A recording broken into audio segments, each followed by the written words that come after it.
This episode of Recording Studio Rockstars is brought to you by iZotope, Atom Audio, Native Instruments, Lewitt, Spectra 1964, and OWC. You're hearing my voice right now on the Lewitt Pure Tube microphone through the Spectra 1964 STX 100D mic pre and C610 complementer mixed with iZotope RX, Ozone, Neutron, and Nectar, all recorded safely onto an OWC SSD and mixed on Atom Audio monitors. Please check out our awesome sponsors using the link in the show notes. It's a great way for you to help support this show. Now get ready to rock. I remember when my wife said, because I would always struggle with mixes, "Oh shit, this mix sucks. I lost my gift. I have no idea what I'm doing." You get in that dark night of the soul with every project. And she still doesn't understand that even though I'm completely frustrated and want to give up, I would not trade this sort of feeling of insecurity for anything in the world.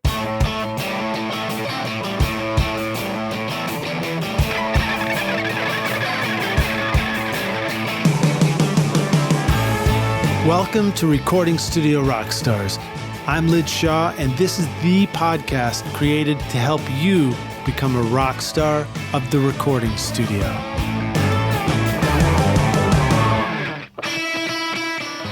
Hey rock stars, have you checked out Native Instruments recently? Look, no matter what style of music you make, Native Instruments gives your studio everything you need, from drums, loops, and beats to the coolest synths, realistic strings, guitar amps, and futuristic synth pads. I personally love recording and tracking real bands in my studio, but then also adding awesome overdubs from Battery, Contact, Massive X, Super 8, Guitar Rig, and Hybrid Keys, for example. Go pick up Complete Start for free today with a bundle of 2,000 sounds and 6 gigs of samples over at nativeinstruments.com and use the code ROCK10 to get 10% off. Some restrictions apply. Atom Audio can provide all your monitor needs, whether you're setting up a first-time home studio for recording music or podcasts, or a world-class full-size studio for professional mixing and mastering in stereo or immersive sound. Featuring the XART tweeter and custom DSP onboard processing, the A-series monitors will perfectly adapt to your studio. Get the Atom Audio monitors and subwoofers that are right for you with an extended 5-year warranty at atomaudio.com.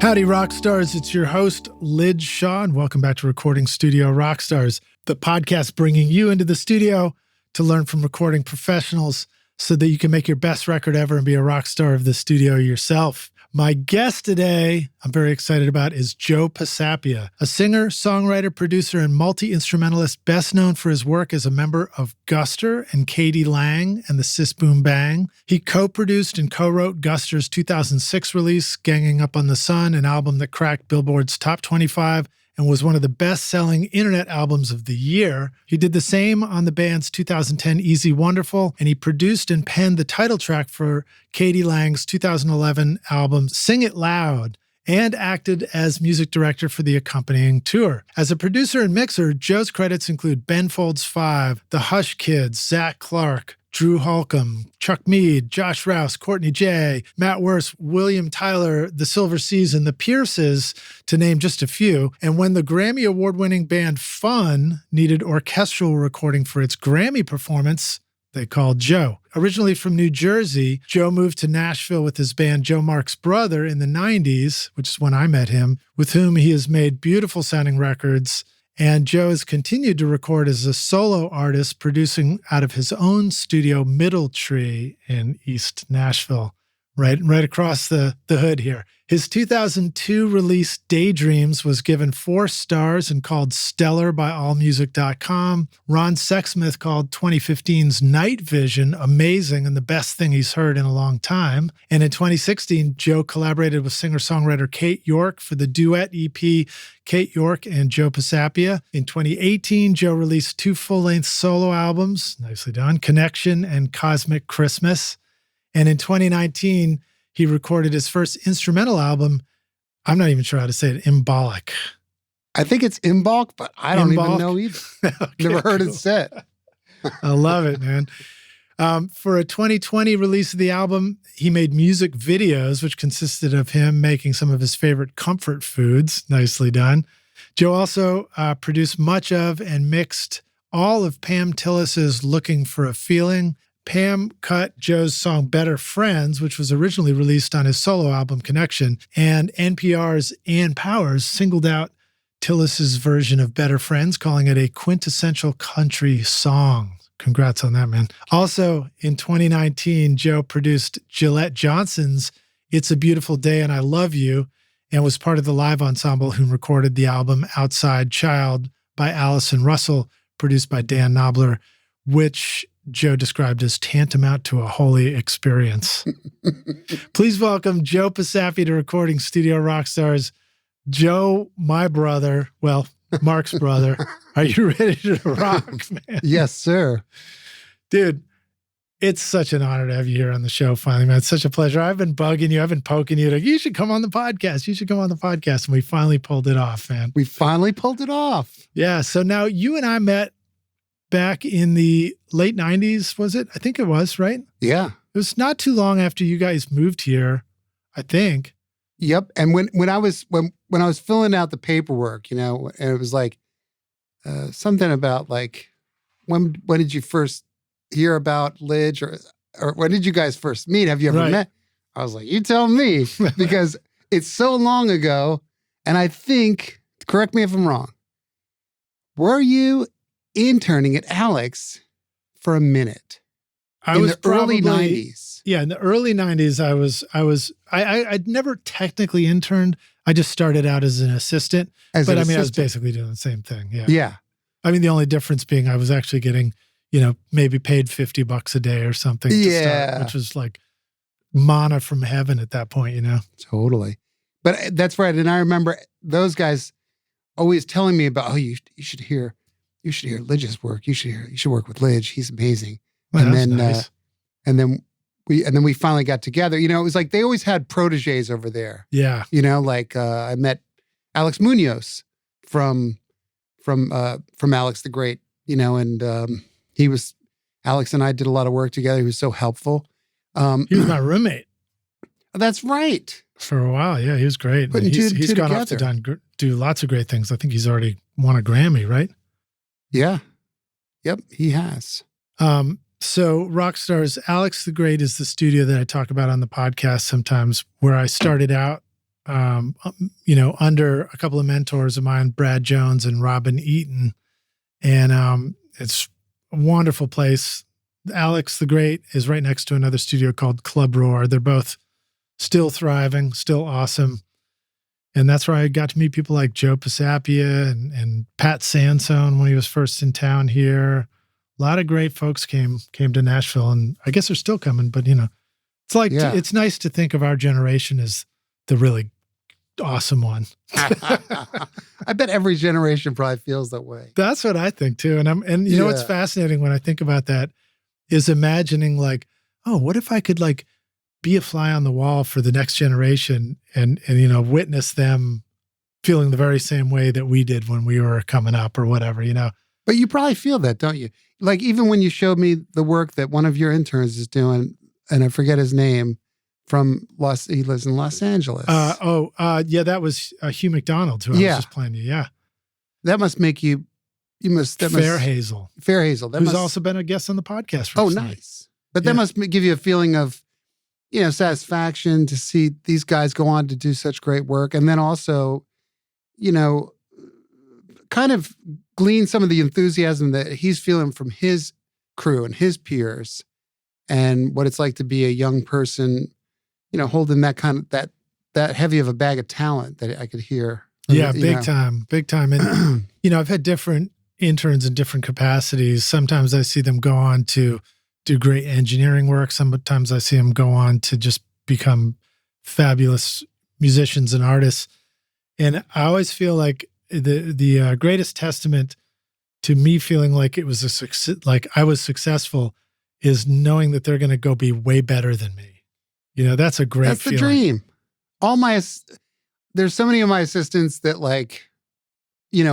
probably shouldn't take my phone calls anymore. They've gone on to be superstars. And it makes me so happy. Yeah, like Nick Lobel, who is one of my top interns, he's now mixing records for me. Clients that I'm producing, and we go to him and he mixes it, and it's really fun. That's amazing. Well, so tell us a little bit about your studio, Middletree. So you've got an awesome, beautiful space. Well, I learned it from watching you, as you remember.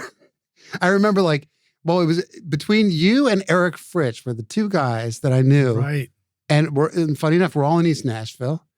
And it was like, oh, this is what you could do if you dream big, right? You could do something like this. And I think we all had the same idea, which is, the sense of volume, or volume expressed as cubic footage, literally one of the things that I felt like we're always outgrowing stuff, we're always outgrowing things as we get better and better at engineering or producing.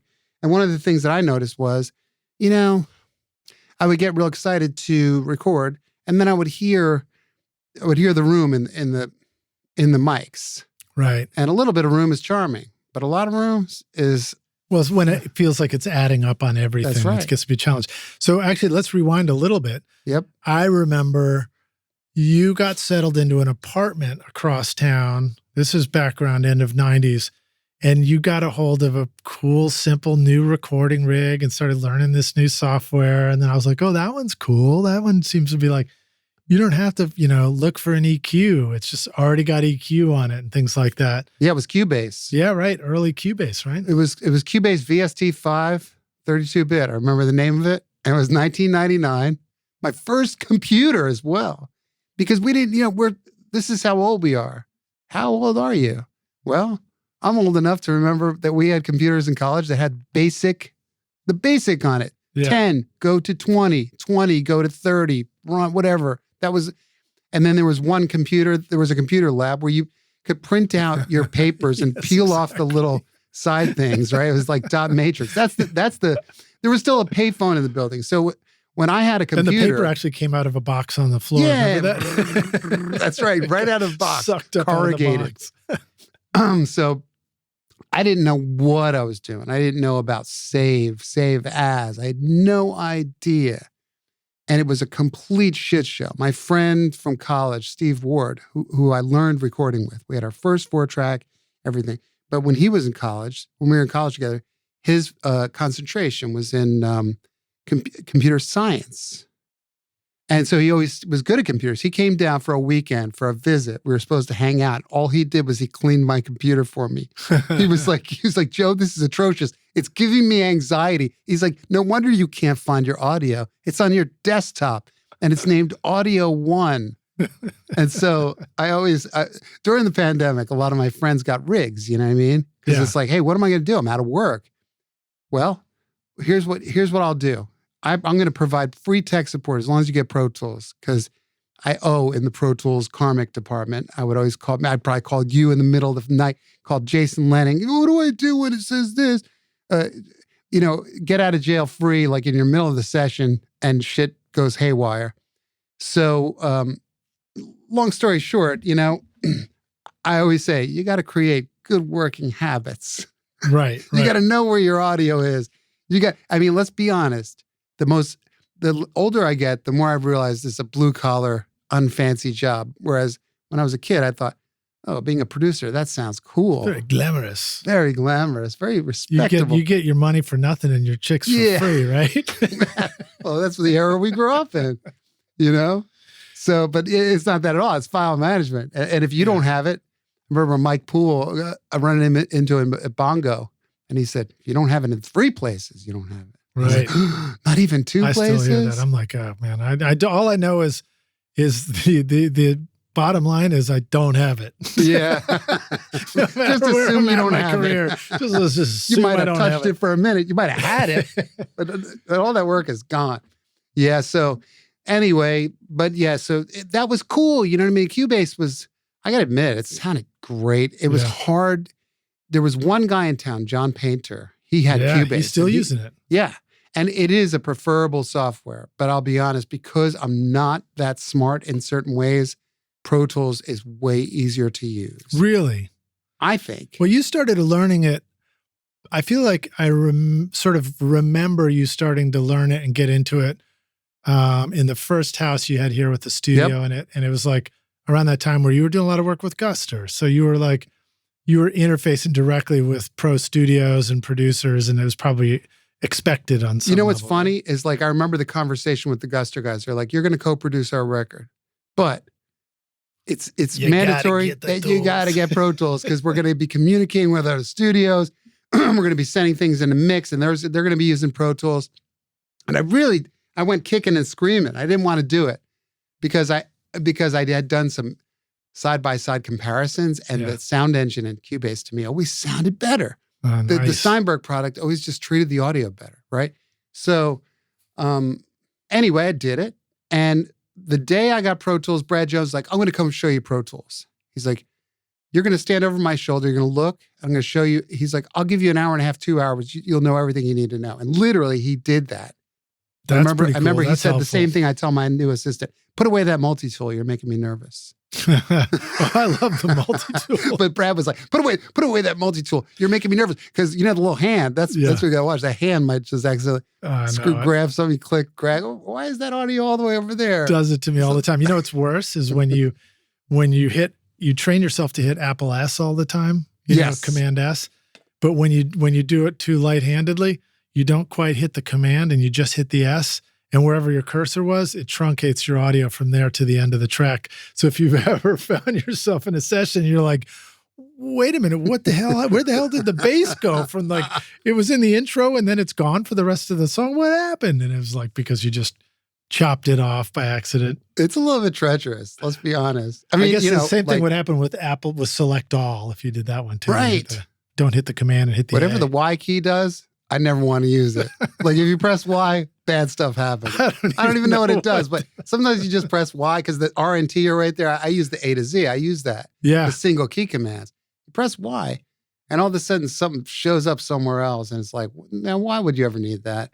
I don't even know what Y does. Just don't touch Y. Sure, that's scary now. Now we got to go Google it. I need an assistant to Google things for me. Can I say the one that drives everybody crazy? We all know what it is. We could say N. N. It's the one. N. Why? N Why put it that close to the space bar?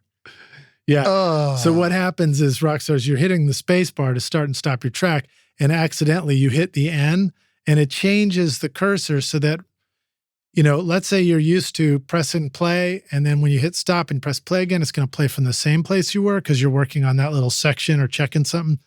But if you hit the N, then it makes it so the cursor follows the playback head, and now it just plays from there. Plays from where you stopped, which almost is never helpful. I disagree. I was gonna throw this out. Mm-hmm. Which is worse, when you expect it to play from the same spot and now it plays from where you stopped, or the other way around, where you expected it to stop and be right where you wanted it, but it goes back to the beginning again? Well, to me, my workflow, it's worse if it stops from the end of playback. And I'll tell you why. Because if I ever want to do it, Brad Jones showed me this the first session we had. He's like, you could scroll with Pro Tools if you have the full-size keyboard, which you have to have. Gotta have it. Gotta have the full size. And you could just press, or maybe Jason Lenning showed me this, where you just kind of press the sideways arrow and then you press the down arrow. And it's kind of like, it puts your cursor in like, let's say you're doing something, you're checking, you're checking, like, I got to make sure there's no mouth noises. Good. That up to here is good, meaning bam, up to here is good. Up to here is good. And the other reason I love that little down arrow is when you're doing cutting and pasting and you're not on the grid, it's like, there it is. Yeah. I got it. I'm playing the Pro Tools.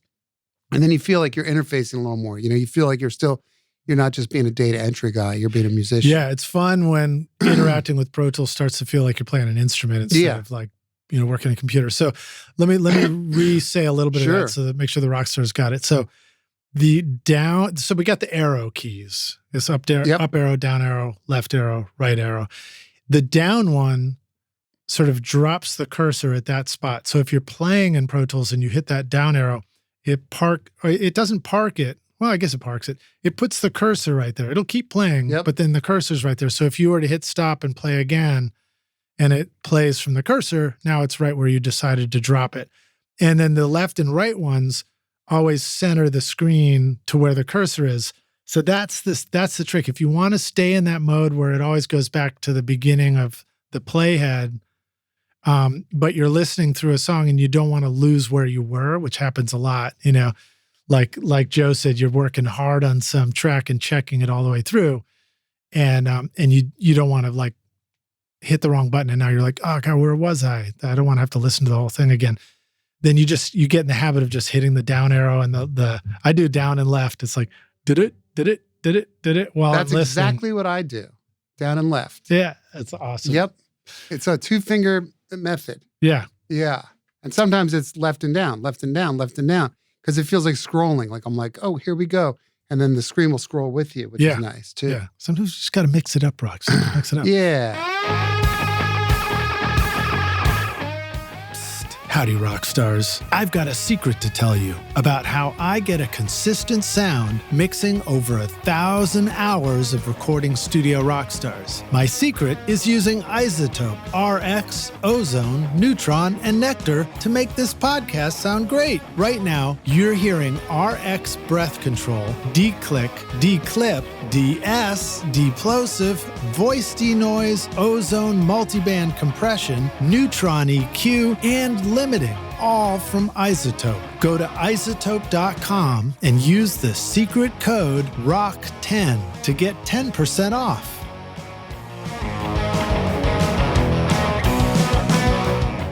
My studio is proudly powered by OWC, and I love how it's improved my workflow. OWC can connect all your audio work drives, trackballs, mix controllers, MIDI keyboards, audio interfaces, displays, or cameras so that you can work fast and focus on making your best record ever. Go look at the Mini Stack STX, Thunder Bay 4, or Gemini Thunderbolt 3 dock at macsales.com/rockstars to find the perfect solution for your studio from OWC. And thanks for using our custom link in the show notes.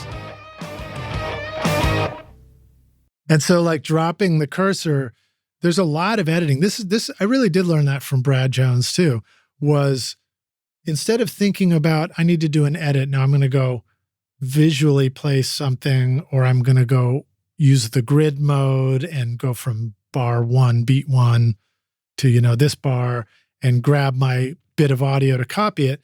You can just listen and use your ears and be hitting, you can tap in time. You go 1, 2, 3, 4, tapping that down arrow. And then just when you find your in point, like let's say you're going to grab a bass note and fix it, then just start tapping the up arrow until you've grabbed enough of it. And now you just highlighted the bass track. I mean, you have to be on the right track when you do it, but you just highlighted that bit of bass you want, and you can hit copy and you can get pretty ninja. You could even leave it playing. Let's say you're copying something from the first chorus and going to paste it in to the second chorus. And then when it gets to the second chorus, you start tapping down, hit paste, and you've just magically, copied and pasted the bass part, and nobody even saw it coming. I've had artists in the studio who are like, they're like, "Wait, hey, that was it. That's the fix right there." And I was like, "Yeah, I already got it." Or they're like, "I don't hear it. I guess I don't know. I thought it was there." Yeah, and I was like, "Yeah, because I already fixed fixed it, man." You know what I like about that, Lidge? It's like, and this is something I was just talking to my new assistant about today, because he was talking about plugins. I said, if you're going to get one plugin, if you're going to buy one, because they're all expensive, get the Pro Q3. He's like, "I already have it." I'm like, "Okay, here's what you need to do with the Pro Q3. Before you engage it, you see if you can call out where the power humps are. See if you could. You're engaging that plugin for a reason, because you may have some low mid energy. You have to organize. Well, do yourself a favor and see if you, every time before you open it, think in your brain for a minute. What does that remind me of? Where is that? Oh, do I feel it in my chest? Do I feel it in my belly? Or is it in my jaw or in my temples? I always think of the frequencies like that, where they respond in your body. Like they cool. almost resonate in your body. That's great. And so it's like, oh, well, 100 hertz is like down there in your diaphragm, 100 hertz. Whereas 300, it's like up there in the chest or like, so it's like the chakras of sound. And so, and so that's one way to ear train, right? The other way to ear train and to try to test your metal is to do what you're doing, where you actively play the Pro Tools, do your edits with your ear rather than your eye. And because let's be honest, we all have it too easy. And just because we can do all this stuff, well, you still want to be a human being, a human interfacing with the recording arts, right? I remember the first time I was going to do a punch in with my friend Steve Ward, who I brought up before. I was so nervous that I was like, I'm going to fuck it up. I'm going to fuck it. I knew I was going to fuck it up. I did fuck it up because I was nervous because he's like, don't forget, you have to come in on the end of 4. You have to come in on a push beat to get me on the downbeat, right? Because it was like the tape heads and stuff. And so I tell my assistant, even though we're using Quick Punch, which is great, you can't make a mistake, right? If you're using Quick Punch, I'm going to tell the rock stars if they don't know what that is. Everybody's probably only using Quick Punch now because hard drive space is cheap. Back in the day, we used to have destructive record. We used to come in on the downbeat. And if you didn't make it, you wouldn't have stuff before it. Nowadays, Pro Tools is recording in the background from the minute you press the space bar to play, and then you could press record at any time. Guess what? That audio, if you peel it back, it's already there. Right, yeah. People know that probably. I'm not trying to be redundant. I think people just take it for granted. It's just the way it works now, Right. But you can still test your metal and see if you can get the punch. And then when you stop the punch, you could zoom in and see, did I clip off the front of it? Or was I late, or was it early? It's still important because when you're working with somebody else and you're punching for them, all you have to do is flip the script. Be out there with headphones trying to do something, listening to somebody else punch in. And when they do a sloppy job of punching, it throws you off. It grabs your brain's attention when you're supposed to be thinking about a guitar part, and all of a sudden you heard that like funny edit. Good point. And you're having to you're saying like, stay zen, Lid, stay zen. Don't be distracted, But it's like, who wants to do that? You just want to stay in the zone. It's a good point, Lidge. It's a good point. And I know that I'm a little spoiled because I have HD with input-only monitoring. So it's like sometimes we're on input, sometimes we're not, depending on the part, right? Depending on what you're doing. But yeah, that's very true. And that brings up the whole thing about service, It's like you're there to serve people's, you want people, the thing is like all the things we have at our disposal. And for all time, it was just about capturing the magic of performance. Yeah. You know what I mean? And making it, they were doing some heavy, heavy lifting, but nobody knew they were sweating. They were having a good time. Well, I feel like that's something that you've carried on because your records, and we've included the link in the show notes, Rockstar, so please click through and listen to Joe's body of work. We'll add some more stuff to it too, because I think there's a ton of stuff you didn't add in there, but it's got a lot of your solo records, and that's what I was listening to just before that. And you just have a real appreciation for performance and feel. You don't make records that sound like auto-tune robots. You make records that sound vulnerable and like there's like a beautiful sadness in some of it too, even, Yes. It's like you just very sensitive to, you're not afraid to say the world is beautiful and put that in a song. Yeah. Well, maybe it could be from getting older. I can't tell. Like the older I get, I remember hearing this quote on NPR one time, and they said, I think it was like Stravinsky. No, it wasn't Stravinsky. It was maybe like Schubert or one of those. And they said, when a composer is young, they are striving to be scandalous and evocative. And when a composer gets older, they seek to communicate with their audience. That's interesting. Yeah. And I think maybe I was at that. I was thinking that today because I used to be way more snarky and way more clever, or thought I needed to be more clever. And then the older I get, the more I'm just like kind of hard on the sleeve kind of guy. And if it ever gets too sappy, maybe my wife will tell me. I feel like the transition, there was a period in time where you were writing songs about cereal boxes, and then you were also writing songs about the falling leaves. Yeah, yeah. That was probably like, maybe that was the crossover. You were crossing what you the just said is like that was 2 years. It was 90, let's say 96 to 98 or something. Yeah. Very cool, man. Well, so tell us more about your studio. Now, you built a space that has a control room, and you've got a big room. I think you've got some ISO. I think you have an ISO booth maybe upstairs, and then there's kind of nooks. It's almost like a big room that has nooks in it or something, right? You're right. And the one non-negotiable, I had a couple goals. I talked about the one, cubic footage. I wanted cubic footage so that I could have the opportunity to place a microphone at a certain distance and not hear the specifically drywall reflection. I didn't want. I knew the sound of drywall. Yeah, I didn't want that. So I specifically wanted to hear a microphone in cardioid without hearing the wall at the same time or the same amplitude. Blah blah blah. So that was one goal. So I could get better at spatial relationships with miking. The second goal was it was mandatory that I had a separate control room because I knew the only way I'm going to learn audio, the only way I'm going to learn what I'm doing is to not have my ears have to reattenuate every time to get in and out of headphones. Like okay, so the old club roar, let's take it, as an example. Before Robin built all the booths, what we're talking about here, I know we're talking about inside baseball of a place Lidge and I know well, but it used to be one big open space, like an open warehouse. So you had to wear headphones when the band was tracking. Otherwise, the drums would be too loud, and you wouldn't be able to hear anything else. Right. You wouldn't be able to hear the instruments that were going direct, and all, et cetera, et cetera. You're describing most people's home studios. A lot of people's home studios. And I know a lot of people have these romantic records where they go to a cabin somewhere or, and you have to wear headphones. Even the engineer, he has to wear headphones because that's the way it is. Mm-hmm. But I just really wanted to have that separation of church and state so I could be like, anything that's happening in the cutting room could be the most chaotic thing, and then coming into the control room, and it sounds like organized music. It is the control room.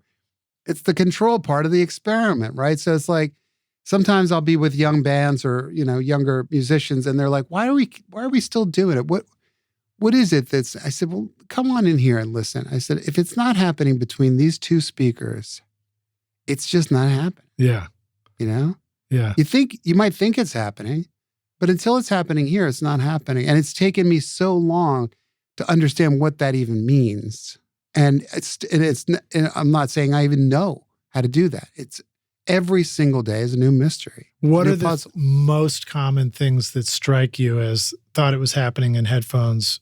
I realize it's not happening in speakers. Is it things like timing? Things not being tight enough timing wise? Is it pitch stuff, or is it just more of like an overall gestalt? It might be the gestalt. It might be everything. And it is everything. It's like there's opportunities for improvement almost in every single thing you're doing. And then there's the area where it's just becomes no fun anymore, or you've lost the plot because you become too obsessive about a certain goal.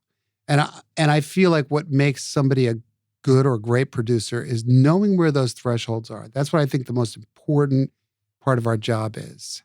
And I think you develop a musical value system over time, and it's always developing. You don't stay at a plateau, but you keep arriving towards and fine-tuning towards what becomes your musical value system, And when I say I have a musical value system, I just mean my musical value system has experience and momentum behind it. Mm-hmm. Every single day I go to work, it's up for constant review. And I can call bullshit on anything I did even the day before.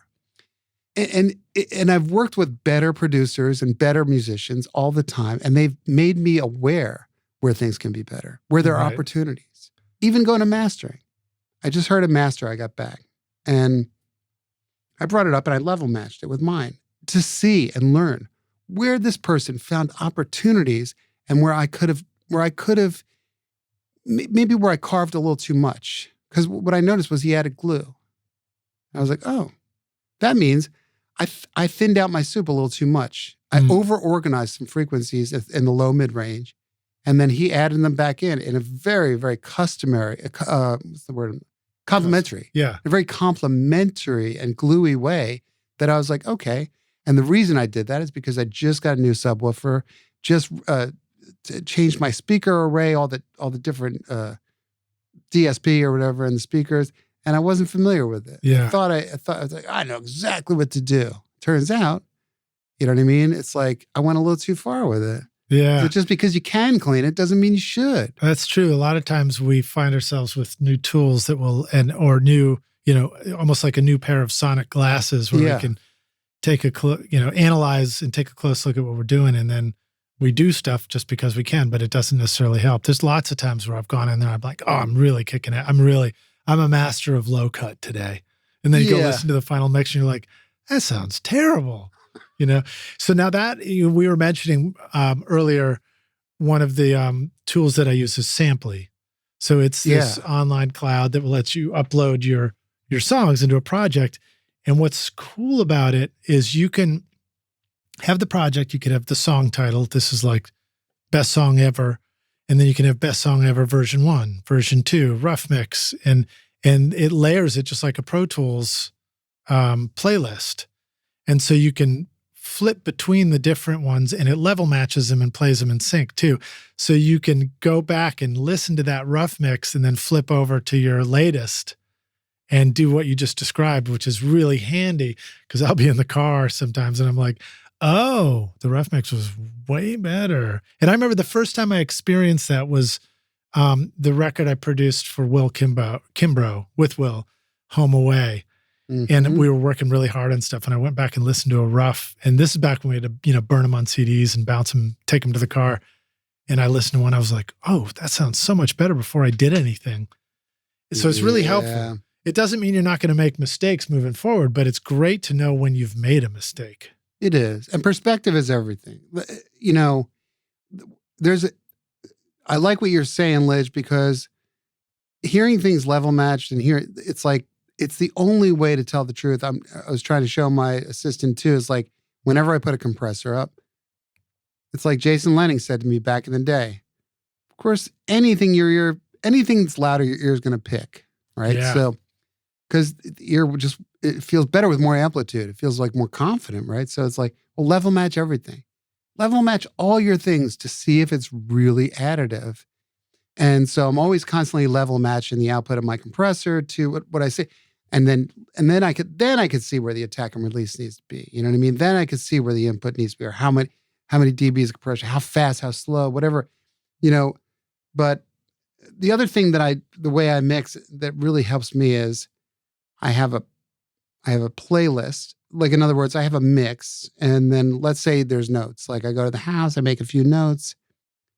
Even though I might have the same exact stereo inside my house, I think about music differently in my house than I do in the studio, because I'm looking at my kitchen utensils or I'm distracted by the bills on the table. And so it helps me to become more of an actual person listening to music than an engineer. Yeah. Which is great. And then I write down stuff that I'm like, oh, it'd be easy if I get this. However, that short list is so much more helpful. So I go back to the studio, I'm listening. I got my mix as a WAV file on a playlist, but then I'm coming back through my console and input. So I'm going in and out of input to make sure I made the change to the degree that my ear heard it in the house. Like, I might write down, and I'll write it down like -2 dB or at X amount at 175 or whatever, and see how close I was.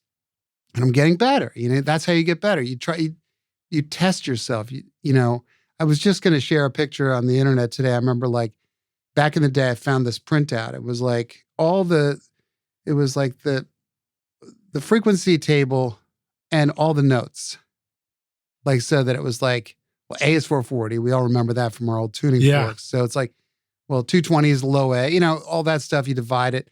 And then, what is, because I'm a musician, be like, every time the chorus hits, whenever the bass guitar hits that high D, boy, it pops out loudly. Well, what is that? What is that note? Well, look up on this chart right here. It's 275, whatever it is. You know what I mean?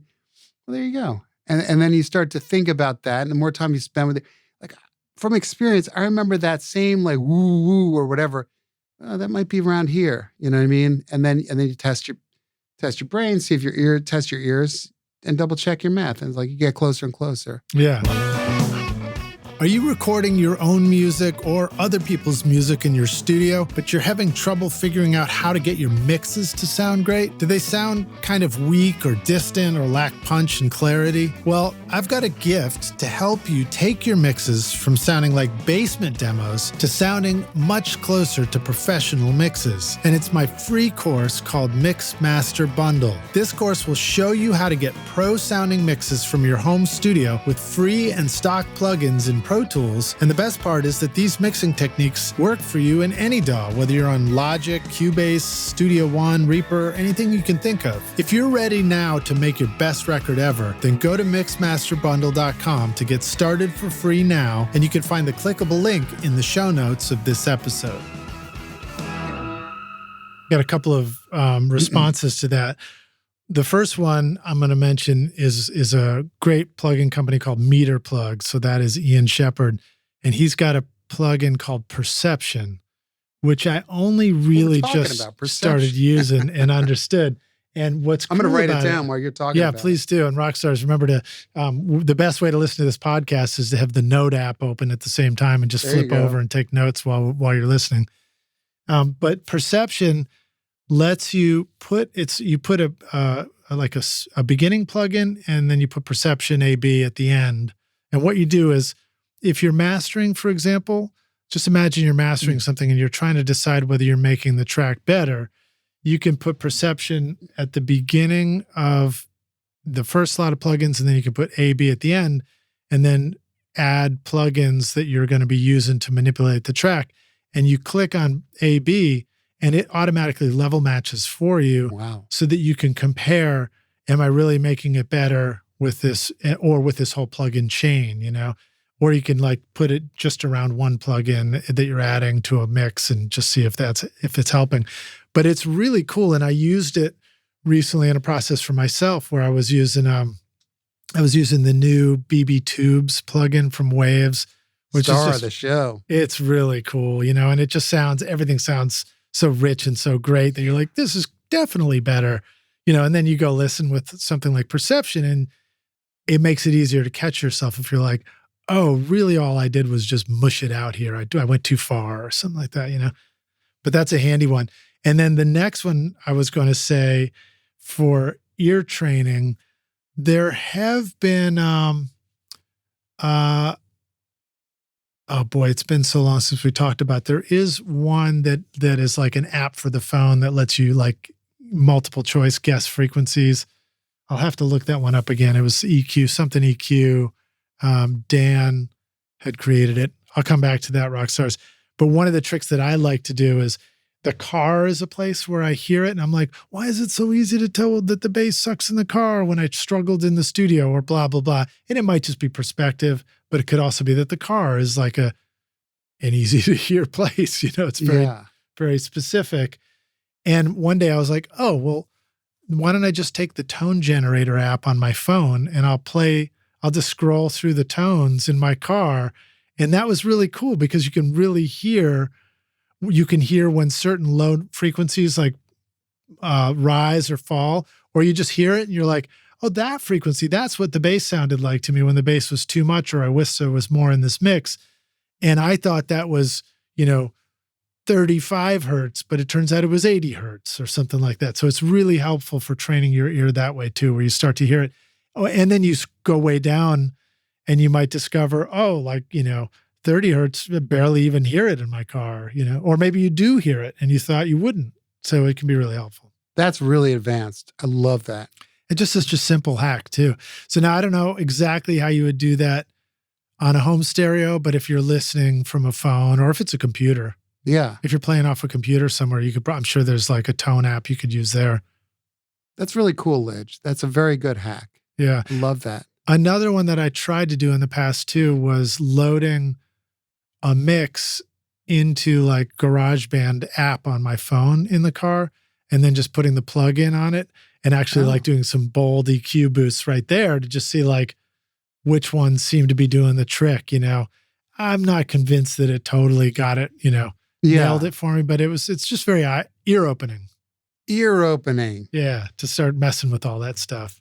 Well, I mean, that's and I love that we're talking about perception. I don't want to get too sidetracked about the studio. I'm going to say a couple more things about the studio. Okay, it's one big room with tall ceilings, but there is 2 lofts, and under the other loft is my favorite place to put the drum kit because I love that tight. I almost want concert toms. I don't want any decay these days. Decay is out of the circle of trust. I want a short decay, you know? Yeah. But sometimes you want a long decay. But anyway, I like the drums under there. And the thing is, it's funny how like even under that loft, I could move the drums like 4 feet, get a totally different drum sound. It's That's just cool, bringing it into the room and and you could really feel, you could walk under the loft. It's like, walk under the loft. And then it's all of a sudden there's more proximity, you know, there's more, and then come out of the loft and it becomes more spacious. It becomes, and you could hear the air, the treble open up. Well, just walking around the room, I have this room now for 12 years and I feel like I learn it more and more each day. Like our friend, what's his name? Brian Eno, not our friend, our mentor said, this room is a musical instrument. I love that. Yeah. I think about that all the time. Okay, so then I have one ISO booth, which is just too few. But I have hiding places for amps, and I use figure 8 miking a lot to hide things. You know what I mean? I just hide things in null points. Yeah. But you know, I want to build more ISO at some point. But guess what? You know, I always think if we run out of ISO, if we need one more amp booth, I could bring my car down and put the amp in the back seat. You know what I mean? It's like I always work during the day when the neighbors at work. So it's like, anyway, I'm not gonna do that at night, but yeah, like well, it's such a great topic, the idea of moving around in a space and getting to know it. You know, 2 easy ways rock stars are take an acoustic guitar and just walk around in your space and listen, how does the guitar sound different in all these different parts of your house, your studio, your space? Sing, your voice sounds different in places. I'm not always certain that the mic is going to hear my voice the same way that I'm hearing my voice, but it seems like an awfully good place to start. Well, that goes back to the perception thing. It's like, you know, I'm not a scientist, nor do I profess to act like I know what I'm talking about, but I do know this, that the brain is way smarter than any microphone we have, which is both good and bad. And you have to learn, it's like photography. It's the same way the lens is primitive, but the primitive nature of these devices make creativity happen. It's the limitations that make them so beautiful. Right. And so, you know, the microphone's just going to pick up everything willy-nilly. I used to think, I love playing acoustic guitar in my dining room at my old place. Guess what? You put a mic in there, it sounds horrible. You know what I mean? Because the acoustics, there is a room sound, but it's not pretty through a microphone. Well, in all fairness, our ears are not microphones. You know, That's the right. microphone is one mic. It doesn't have the perception of 3-dimensionality that our ears do. We got 2 ears in our head. Our ears and our brain do a great job of focusing on what's in front of us and mentally canceling everything out in the background. But the mic's like, I didn't know I was supposed to do that. You know? Wait, you wanted me to do that? I thought you wanted That's me right, to just Liz. record some sounds. You're right. We have the binaural thing. Then we have that weird filter. It's like my wife will say, "Did you hear anything I said?" It's like, I was actually reading something else when you were talking to me. I'm Yes, not a dear. microphone. The answer is yes, dear. The answer is yes, dear. Of course I heard it. Well, yeah, it's like, but you know what I mean? We turn shit off so fast. Yeah. You know what I mean? And we turn off room sound. You know, we filter that out. Mentally. We get into a room and we like, there's a few restaurants around town where they have parallel walls and parallel ceilings and no treatment, where it's like concrete, you know, acid stained concrete floor with a tile, well, not tile ceiling, but just a, you know, drywall ceiling or whatever. And it's a box and you can't hear the person across from you talking because there's that's so just much me in every room bar noise. now. I only can hear when I have near field speakers Yeah. Let me 50 mic you up dB in and my then I'll ear. listen to what you're saying. Yeah. But no, but your brain is really having working overtime doing that. But yeah, it's like, I mean, even this room we're talking in right now, it doesn't sound very roomy in here. I've been working on it. I'm trying to deaden it the right amount. And then one of the things that's interesting about trying to figure out what's just right for a podcast booth is remembering to do the combination of what I think by myself in here versus Lidge, remember to record some samples, go listen to it on speakers, like you just said, and find out what it's actually doing and what it actually sounds like. And it's with dynamic mics, it's more forgiving, and Yep.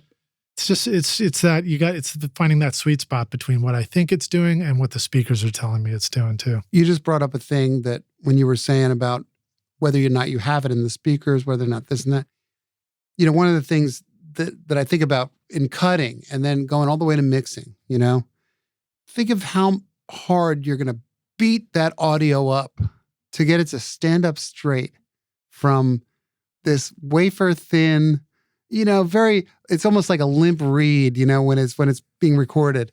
And then at the end of the day, you fortify it and you bolster it and it becomes like a stick, you know what I mean? And so any little thing that was funny about it is going to just poke way out. Right. And those are the other things about, like, there's so many, boy, your brain is working hard when you're making music. When you're recording music, I mean. Your brain shouldn't be working hard when you're writing songs, right? Because you need to let go let the muse and all the mystery come in. But when you're producing music, your brain has to foreshadow all these events. Like, what am I getting what I need for later? And the engineer, the older I get, the more experience I get, the more I really appreciate people who are fine engineers. They are juggling a million different things at once, and they're already pre-proofing, like they're signing off on stuff that they know is going to be okay for you in the long run. Whether it's, it's like listening softly, listening loud. When you're mixing, they say, listen softer and listen soft. Well, there's time. You have to listen really loudly to make sure you're not picking up this or this buzz or this wee, you know what I mean? Yeah.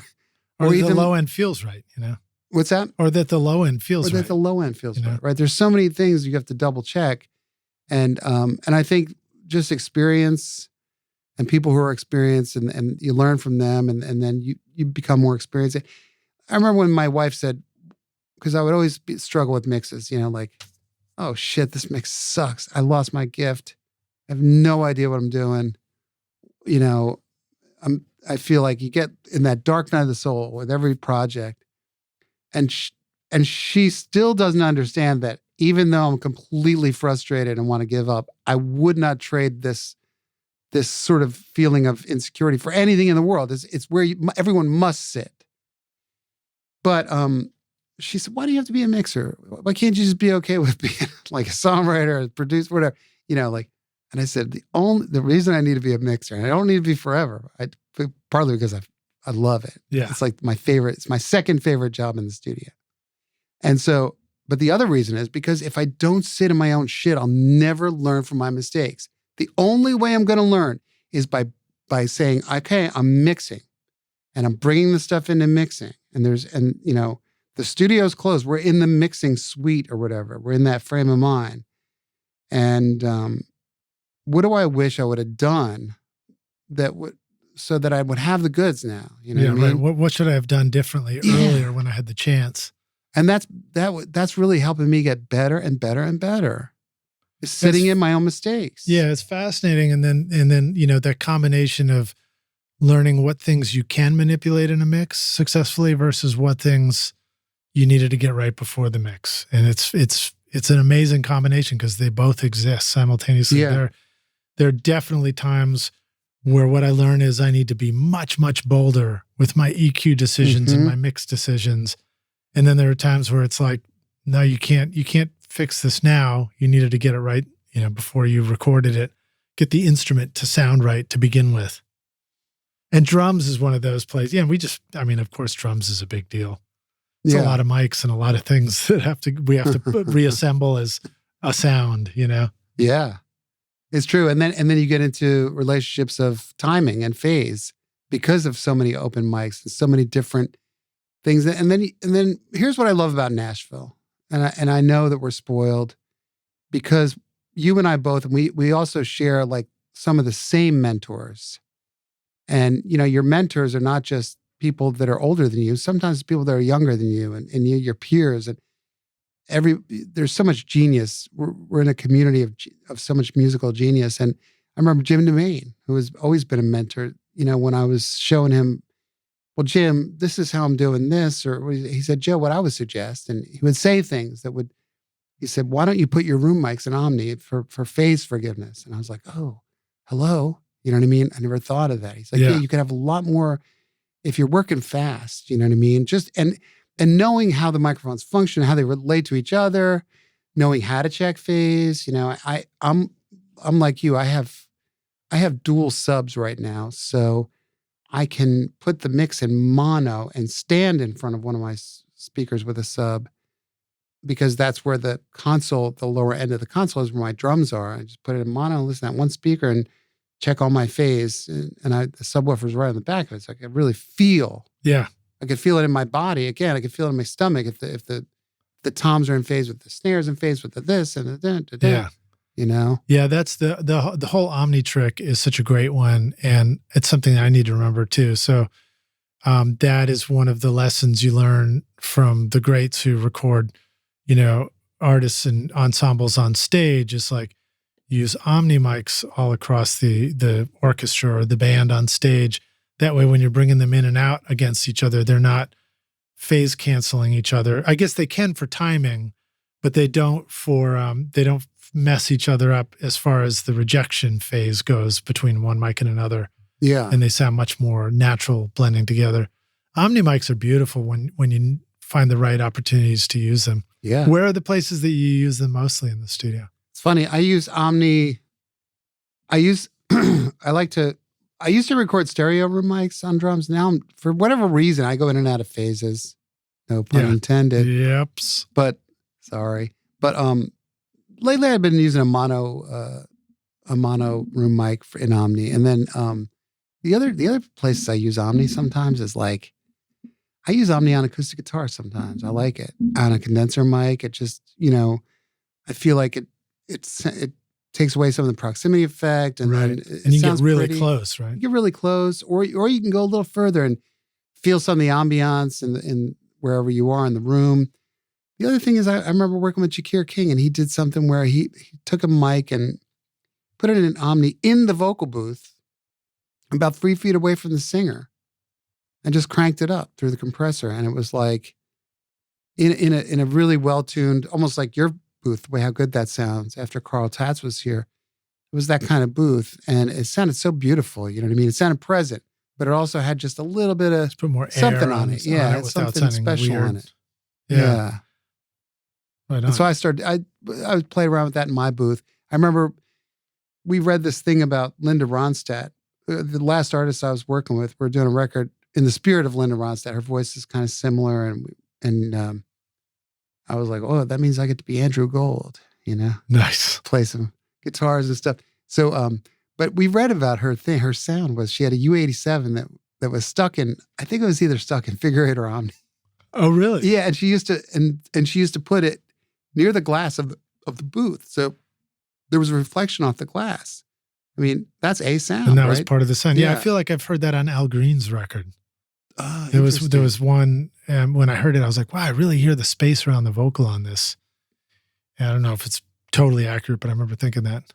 Well, I just did a producer panel with Boo Mitchell, who's Willie Mitchell's son from Royal. And, one of the things was talking about just, and that room, if you look at the pictures, you could hear the Al Green records, how much treatment they have in there. It's like, there's not just 1 foot of foam. There's 4 feet of foam. You know what I mean? And then there's like 3 feet of foam in the ceiling. And he was talking about in tape op, he was saying like, I put the horn mics a certain place where I knew they would work because of his experience and his father's, what his father showed him and all that. And the horn guys or the producer looked at him like he was crazy. And he said, press record, watch. And they was like, wow. You know what I mean? Yeah. Just because you knew that room. Know your room. You'll know your room after a while. That's one of the benefits of staying in one recording location for a long time, too. You really get to learn it.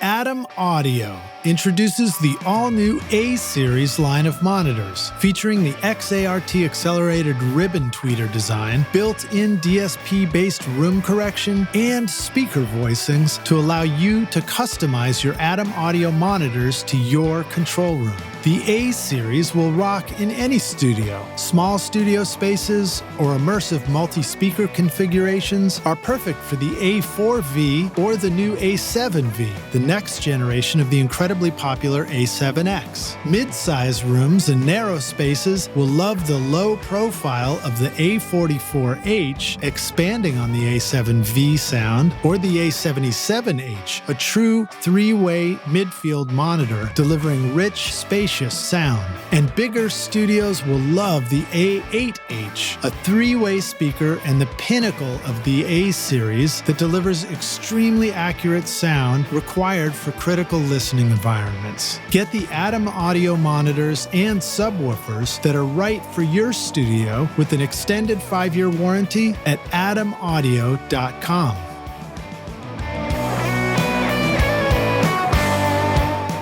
What do songwriters, music producers, DJs, EDM, TV, and film composers all have in common? They all need incredibly cool sounds that instantly transport the music to the style that they want. This is why Native Instruments is your ultimate toolkit with a massive library of sounds. Whether you want to create hip-hop, indie pop, classic rock, meditation music, pumping dance floor beats, or full orchestral arrangements, Native Instruments Complete Bundle offers you everything you need, from drums, loops, and beats to wild synths, ultra-realistic strings, and vintage electric bass, guitars, and keys. The list goes on and on. I personally love recording real bands in my studio and adding cool drum samples, synths, and futuristic keys from Battery, Contact, Massive X, Guitar Rig, and Hybrid keys, for example. Plus, it's super fun to create a string section for a rock band. Come on, go get Complete Start for free today with a bundle of 2,000 sounds and 6 gigs of samples over at nativeinstruments.com and use the code ROCK10 to get 10% off. Some restrictions apply.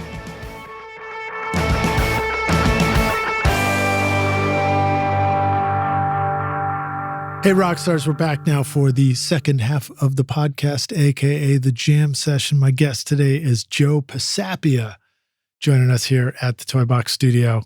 Actually, I guess this is Studio Rockstar is probably what it's going to be called. I just named it the podcast studio. I'm glad to be here for the inauguration. You ready to jam? Hell yeah. All right, man, let's do it. So let's jump right into guitars.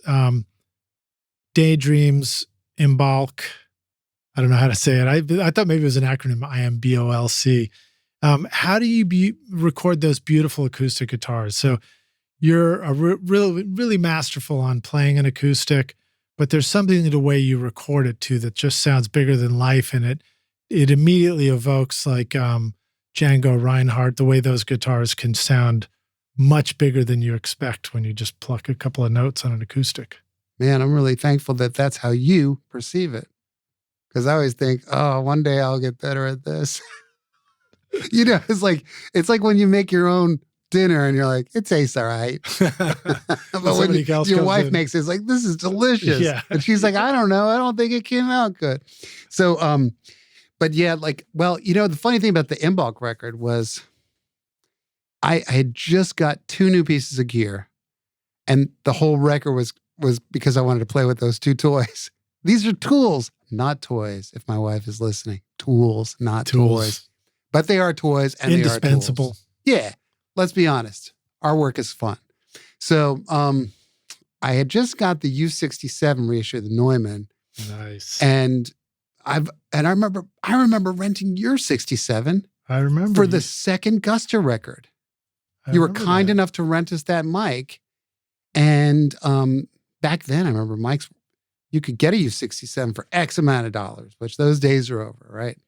And I'm going to say, with I'm not even going to exaggerate that they went up to like 5 times what they were then. That was in 2008 or something, right? I'm sure, yeah. Then the reissue came out, and it was like, oh, you mean I could pay payments on this at Sweetwater? Sure, sign me up. Let's do it. 0% interest. Sorry, I love my Synchrony Bank card at Sweetwater. Anyway, so for the price of all the cable channels for 4 years, I could own a U67. Great. So and it was that mic. And then I also had just got a Mellotron Micro, the most introductory model. So what is the Mellotron Micro? It's the least inexpensive way to do the Mellotron brand Mellotron. And I think it's 2.5 octaves. And it's digital samples, just a really great digital sample of the Mellotron. Is that what it is? Yeah. And the difference between the Micro and the Mini, I think, is the Mini, you have a card slot, so you get more sounds. And I was like, well, at this point, I just have enough budget for this one, And man, I got my money's worth out of that thing. And what I like to do with the U67, I can't remember. Stellaria, that was one of the tracks that's got the beautiful Stellaria. Mellotron on it. Yeah. That has Mellotron. One of the things I would do to record is, the other thing is I have my favorite chain. Everybody might have a favorite chain. Is it important to have the right guitar? Yes, this guitar is really good. You asked about guitars. Yeah. And my friend Steve Ward lent me this guitar about 30 years ago. And I think he said I could keep it. If he's listening. But it's an old Ibanez classical guitar. No, Alvarez. It's an old Alvarez classical guitar that is a magical, beautiful classical guitar. I love this guitar. So a lot of what I'm hearing are nylon strings. Yeah, nylon string. I couldn't quite tell if it was maybe it's obviously nylon strings if you stop and think about it.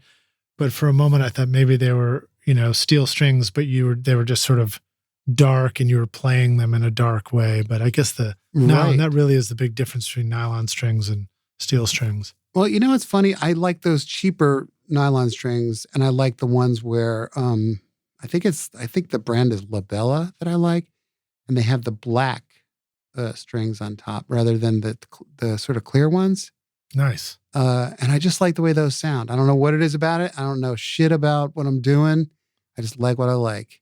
And I like them, and I like that guitar, and I'm not classically trained. I'm a real mutant musician. Like, I'm just like a meathead, a trial by fire. Like, I like the way this feels and sounds. I never was a systems guy. I never was a technique guy. And now I wish I was, when things are harder for me. So I have to work a little harder to get stuff right. But yeah, just that mic and cardioid. I have a BAE 1073, and I remember I like to crank like the 4K a little bit. Yeah. And then I like to do the Pultec thing with the low end where I add and subtract. Like I cut off maybe at 220, but add a bunch of 150 underneath it. With the Pultec or using the 1073? Just the 1073, but just with the high pass, add low. So add low underneath the high where you're high passing. And I'm throwing out numbers that are probably not right. I probably did 150 and added 80 or something like that. Okay. All right. Yeah. Yeah, that's cool. That's a clever way to boost your low end and cut the very junky stuff at the very bottom. And, thinking about a 1073 mic pre, I used to have a 1079 for a while. I've sold it, kind of wish I hadn't, but it does have a dark quality to it that can be very cool. Yeah. It's rich. Yeah. I sold it because I had to get us through Christmas one year. I understand. And it had gone up a lot. And I was like, I'm just not using it as much. But that's fine. I mean, I have a different attitude towards the gear and the music, in that I think that you got to be bold. You got to be bold and move quickly. Like, now is the time to do that idea you've got, not when the time is right. And you got to be ready to let go of stuff just about as quickly if you can, because I like having the attitude now. Letting go of my mixing console in the studio was really where I started thinking about this, is that I started realizing I never really owned it.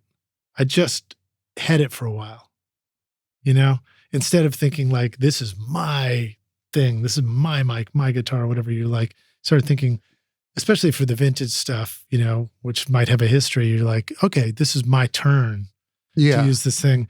And it's up to me to create the best stuff I can with it now. And then like when I let go of it and move on to something else, it'll be my turn to do something else. And like it makes me feel good knowing that console, it'll be somebody else's turn with it when they get it.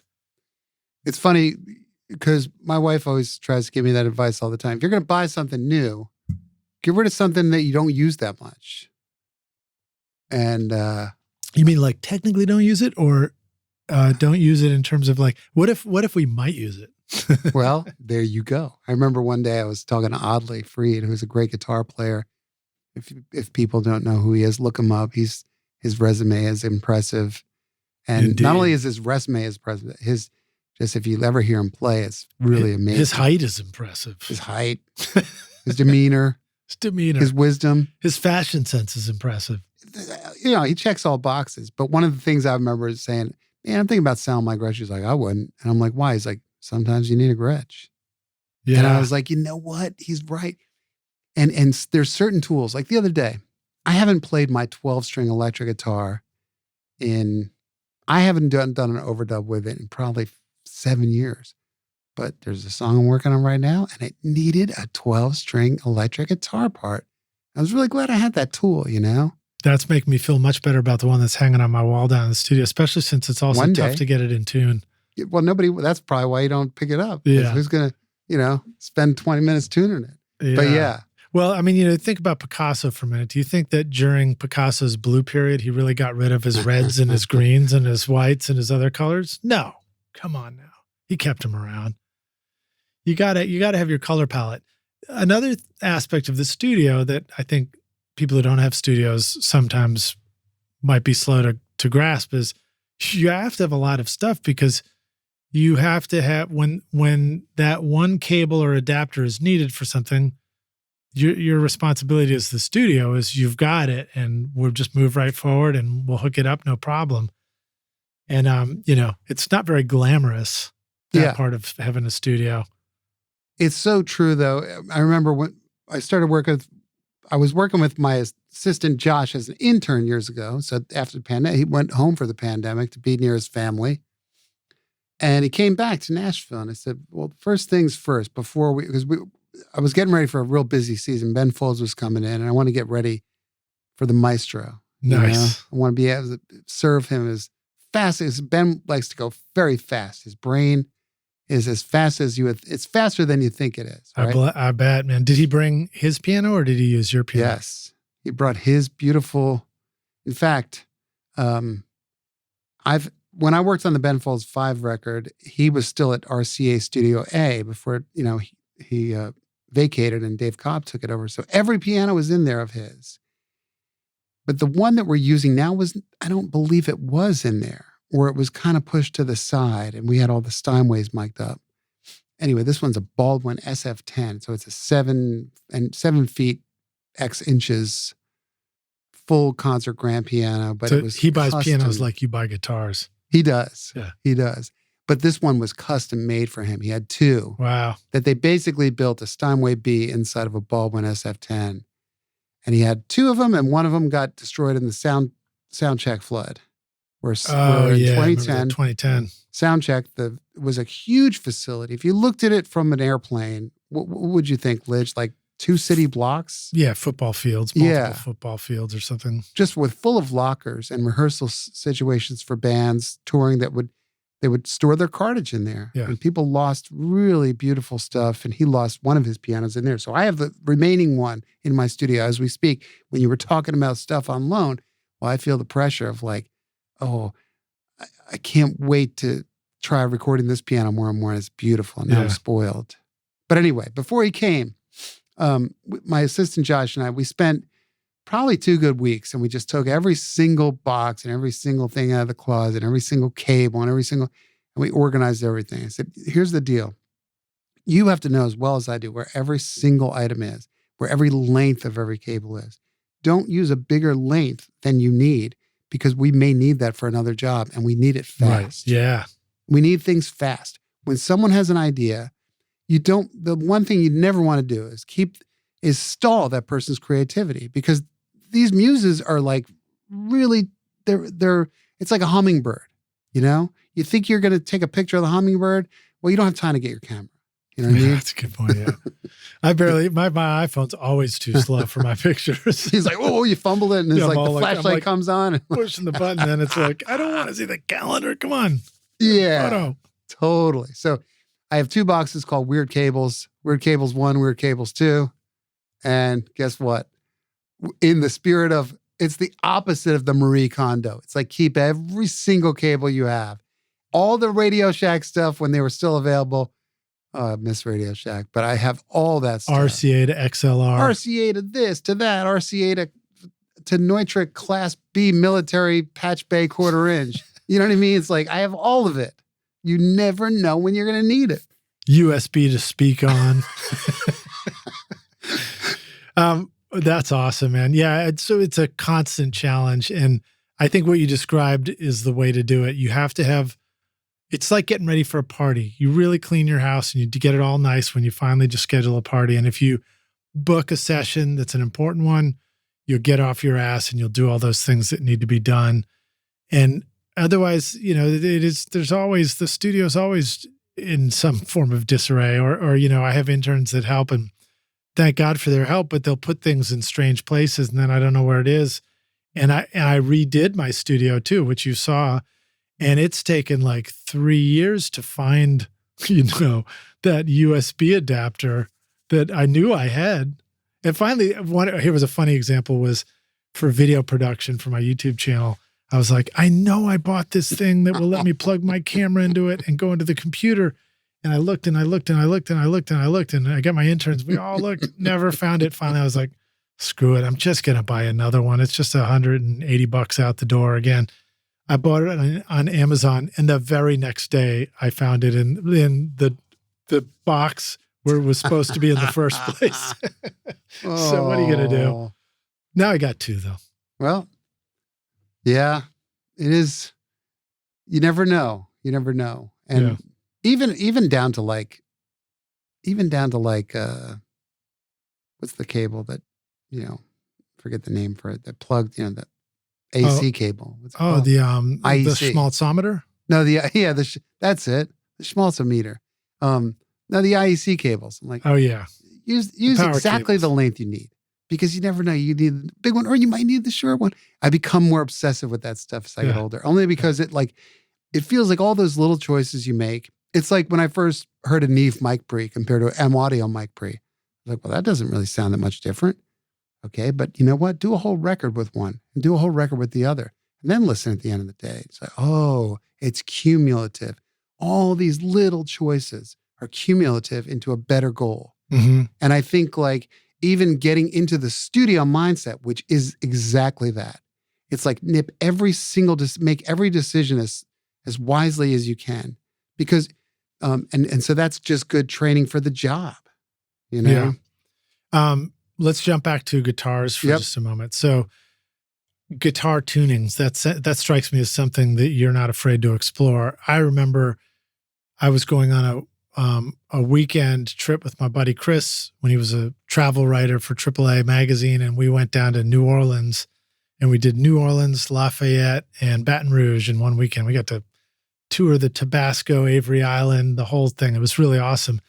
And you hipped me to this guitar tuning. I think you called it F6 or C6 or something C6. like that. Yeah. And I tuned my guitar that way, and then we wrote 18 new songs on that weekend trip, and we finally just made the record.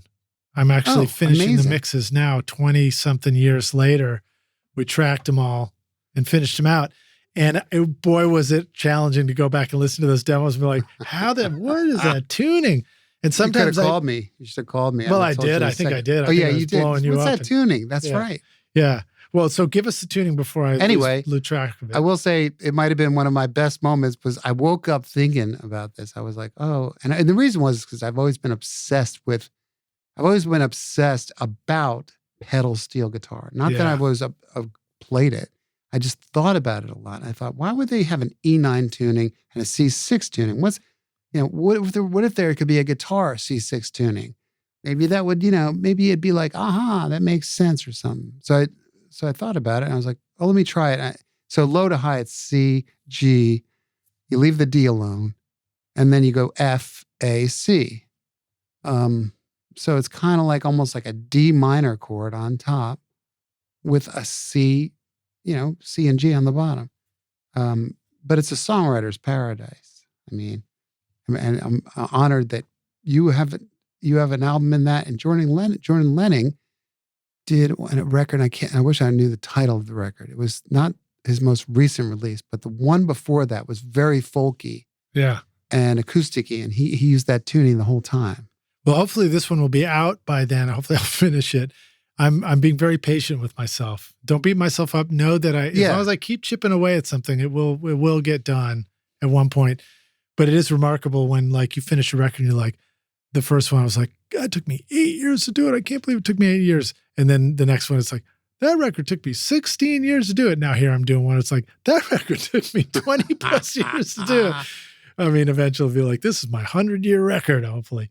But, so it's called I Orhan Veli, and Orhan Veli was a Turkish poet, and Chris discovered this guy and started, we started sketching songs out of it. So just fascinating stuff all about, taking place in Turkey and the Galata Bridge and, stuff going on there and just fun stuff. So anyway, it was really fun to write in a new tuning, and Rockstars, I highly encourage you to do that. Although do know that it can be frustrating sometimes, because sometimes you're like, now I got to retune. Like you want to go play the song somewhere. Now you're like, how many guitars are you bringing to the gig? Or you're trying to like retrack it and figure it out. And the thing that really bites me in the ass, but is super fun to do, is making up tunings. You're just in the moment, you're like, I can't hit that with my finger. Let me just drop this one down another whole step and make it that. And you can do such cool, voicings that way. I remember thinking one day, like, the standard guitar tuning is only a suggestion. Right. Because, and I remember Robin Eaton, our shared mentor, he came over to jam with us one day and he said, you should always have several guitars on your rack in different tunings. So after that, I remember, let's go open D on this one. Let's go Dadgat on this one. Yeah. And and then I remember I was, not to drop names, but do it. I remember I was hanging with T-Bone Burnett one night and we were jamming. He liked Joe Marks Brothers. So we ended up at Gary Bell's house, late night jamming. And he said, here, Joe, try this. It's open D minor. And I thought, open D minor is awesome too. I really like that one. And he was real hip to it. And it really is beautiful. And you get a lot of these beautiful, like, minor, it's like kind of very pretty, like harmonies on the minor chords, like with easy fingering. See, that's the thing, right? So it's Dad and then F sharp? It's instead of F sharp, it's basically like open D, except the F sharp, what goes down to F. So it's D, A, D, F, A, D. Nice. Yeah, and it's pretty,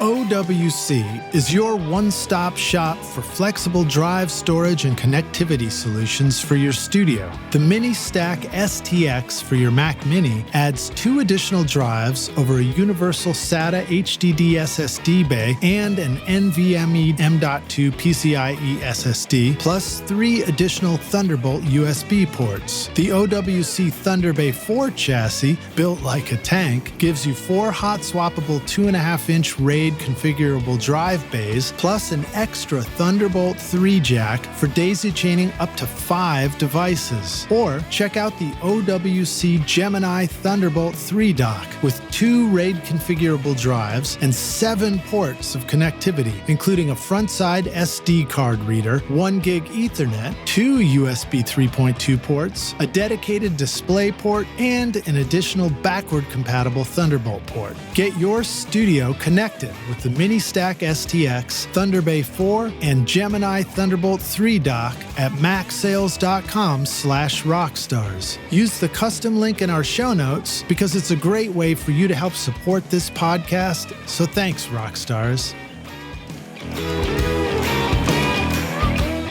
I am totally blown away with iZotope Ozone, rock stars. I've been mastering a lot of my records recently, and Ozone makes it so easy for me to get a fantastic sound. The mastering assistant will help you get started by measuring your track and suggesting all the settings you need to get a professionally targeted result based on the genre and EQ curve of your choice. You can even reference a specific song if you want, using simple yet sophisticated modules like clarity, impact, low-end focus, stabilizer, imager, exciter, and spectral shaping, along with powerful dynamic EQ, compression, and limiting. You simply adjust the settings to your own taste, and it sounds incredible. And don't get me started on master rebalance, which literally lets you reach into the mix and manipulate the vocals, bass, and drums at the mastering stage. My bandmates are pretty demanding of my mixes, but now when I send off the masters for approval, I get comments back like, "Holy shit, pristine, damn good mastering, crystal clear, dude, you're a wizard. Finally, I love my singing, and the drums and bass sound huge." Check out the newest Ozone, RX, and all the other great plugins at iZotope.com and use the code ROCK10 to get 10% off. How often are you doing that? I mean, like, again, let me back up to your records, Daydreams and In Bulk. Was Daydreams done in your apartment? Which one was the one? That was the one in my apartment in Belmont. It sounds so great. Oh, thank you. It sounds amazing. I had no idea what I was doing, and I would have friends stop by and I would say, "How do I use a compressor?" That's not how you use a compressor.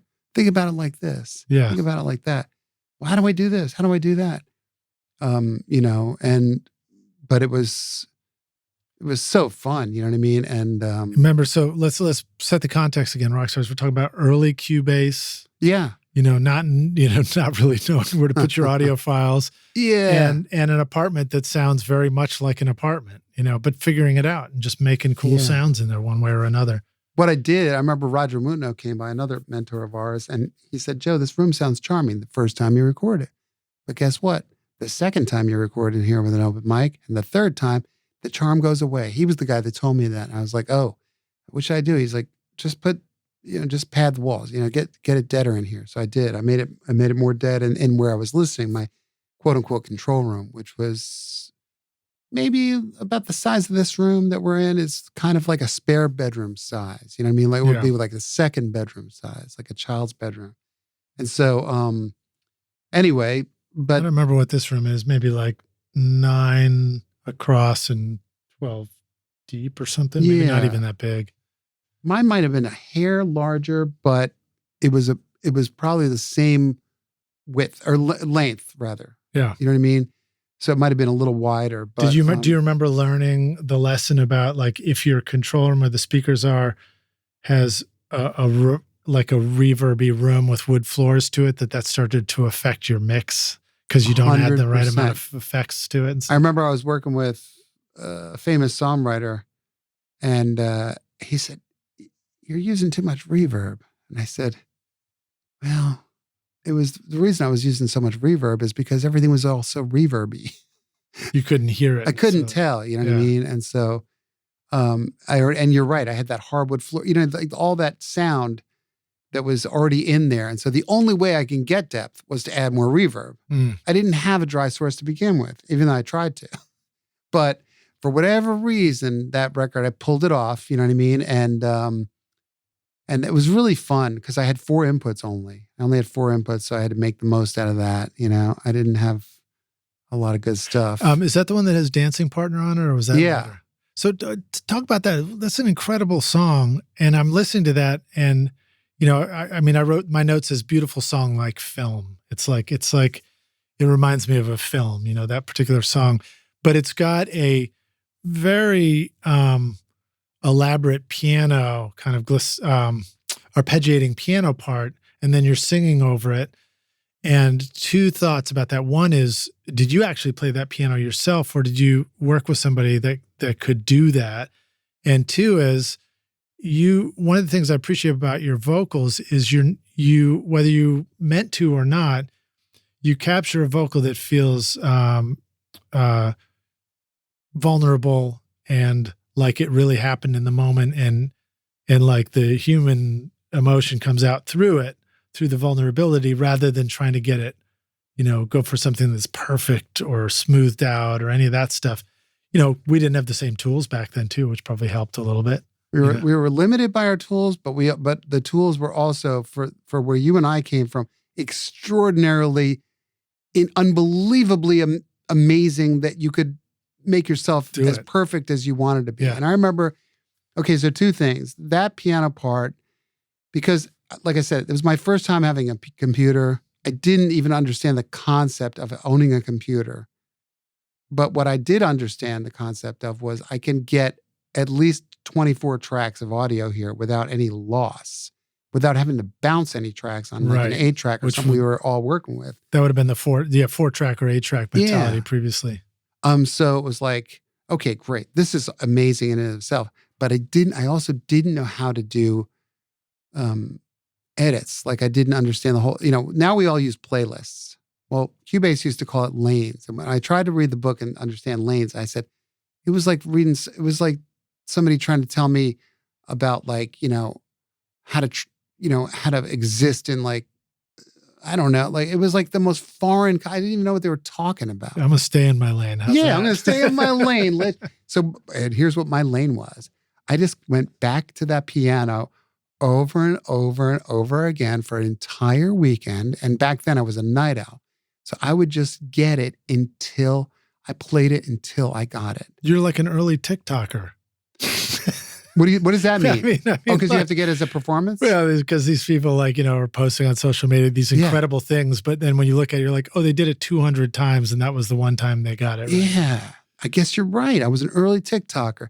But it was like, honest to God, because I had to walk over there too. Yeah. It wasn't like right next to the computer. Different room. So I just did it until I got it. I remember when I got it and it was like, oh, I think I got it, but it's not perfect. But it's the best I could do. And I spent 2 or 3 days on it. And that was that. And then that's dedication, 2 or 3 days working on trying to get one part for one song. Yeah. And I didn't even have the lyric yet. I just had that song, and that song was going to be The Ballad of Joe Mark's Brother. I remember that was the original working title. And I was going to tell the story of Joe Mark's brother, because at that point we were like sort of fizzling out. And it was like a little bit, sad or whatever, it was like I wanted to have an ode to Joe Mark's brother. And then all of a sudden I remember that moment with my grandmother. I was like, I just started, and all of a sudden that lyric came in. I was like, oh, this is way better. And, I remember what I used to do with the mic too. Jim DeMaine lent me a pair of Neve mic pre's. And, I remember, I really like the way, I remember I had a Marshall microphone when they were like all the rates. I've still got my pair of. I have them somewhere. I can't find them. Somebody borrowed them. I can't remember who. You can borrow mine. But I remember loving that mic for my voice, and it was their $100 condenser. And I used to be like, "Ooh, here's the secret frequency of my voice: 1.8 kilohertz. Just get a little bit extra on 1.8 kilohertz." Turns out that's the secret frequency for everything. Yeah, but if you're singing a soft vocal and you really want articulation and you could just sing softly, boy, that's a nice, you can't scream into it. Right. But you could whisper a vocal into it. It sounds beautiful. It's fun to discover the right combination of stuff to create a sound in the studio, like this setting, this instrument or mic with this kind of gain volume and then performing it at this volume. That was a T-Bone thing I remember hearing him talk about was, the secret to great sounds is turn the mic pre's way up and play really quietly. For whatever reason, on that record, I learned that just because of what I was doing. You know what I mean? And I remember thinking like, oh, that's so nice. Turn that mic pre way up. It was also the first time I had a real mic pre that had clean gain and clean headroom. And so I was doing that. And which pre was that again? It's the Jim DeMaine lent me a pair of BBC Neves. So 10. Oh, interesting. 10. Like 1161s or PQ 1161s or what I have. They're kind of like the exact, because I have the Calrex like that too. It's the Neve version of that. Okay. 1084. 10, I forget. No, I'm saying numbers. 1030. That's all right. We'll just whatever it is. Throw some numbers out there. Hey, the 1532. Whatever they are. But it was the one that you could turn up the gain and it sounded great and it wasn't tons of noise and crappy sounding. And I would play the same thing. I'd play the guitar. Boom, real quietly in front of it, sing like, hold me. Yeah. And it was like, oh, it's just grabbing that voice right out of my soul. That's great. It makes you feel like now. What about chills, what about recording the guitars? So again, Daydreams and Embolic, the acoustic. There's some where it sounds. I guess it was that nylon string, but it's also a great stereo quality too. Oh, I know with the Daydreams thing you're talking about. Yeah, that was an old guitar. I have a Gibson L Junior 1924, and it's kind of like an arch top, very pointy and mid-range, and that's very Django-y. Except it's the opposite of the gypsy jazz guitars. That's tiny sound hole, but the front is bowed like an arch top, so it's kind of convex, right, pointing out, and it's plunkety plunk. And in that open C tuning, I would also have something called the Woodpicker, which was a transducer. It used to be made here in Nashville for $35. You could walk out of the store with one, stick it on that guitar. I stuck it at the sweet spot that I found, which was between the sound hole and the edge of the body, almost like where the waistline of the guitar, right where if it was a body, it'd be right at the waist, very narrow waist. And then that went to my Vox Pathfinder solid state amp, which had has an 8-inch speaker on it, and I would put the Memory Man on the weight of that amp so that I could just put a little bit of delay on just that one and then pan them hard. Oh, cool. So cool. the close mic with a condenser on the guitar, and then that guy through the amp probably with a 57 on it, and so that was the stereo image. Sounds like they're both close mics, but really it's just a delay slightly. Yeah, and going through the amp, so it sounds a little bit lo-fi. And that 8-inch speaker is the perfect amount because it's not too much treble, not too much bass. Perfect amount of mid-range. Yeah, and then what about miking the amp itself? Was there? Yeah, it's probably like a 57. Just a 57. Yeah, such a great choice. I only had I only had a few mics. I didn't have many. A couple 57s, a couple. So you mentioned Oddly Freed earlier, and it reminded me to give a shout out. One of the records that we did together was Roscoe Gordon, No Dark in America. I had the honor to produce the last record that Roscoe created. He was the first guy to record for Sun Records. And I was, young guy in the right place at the right time who happened to have a recording rig and recorded him. Next thing you know, I'm finishing out a record for him with Chris King. And you came over and did overdubs here for that. Hags did too. Apologies once again, Hags, that I didn't include you on the credits. That was a really tough learning lesson for me. I learned the hard way that when you do a collaborative record with people, you always you write out the credits and you send them to everybody you know to proof them for you because you're going to forget something.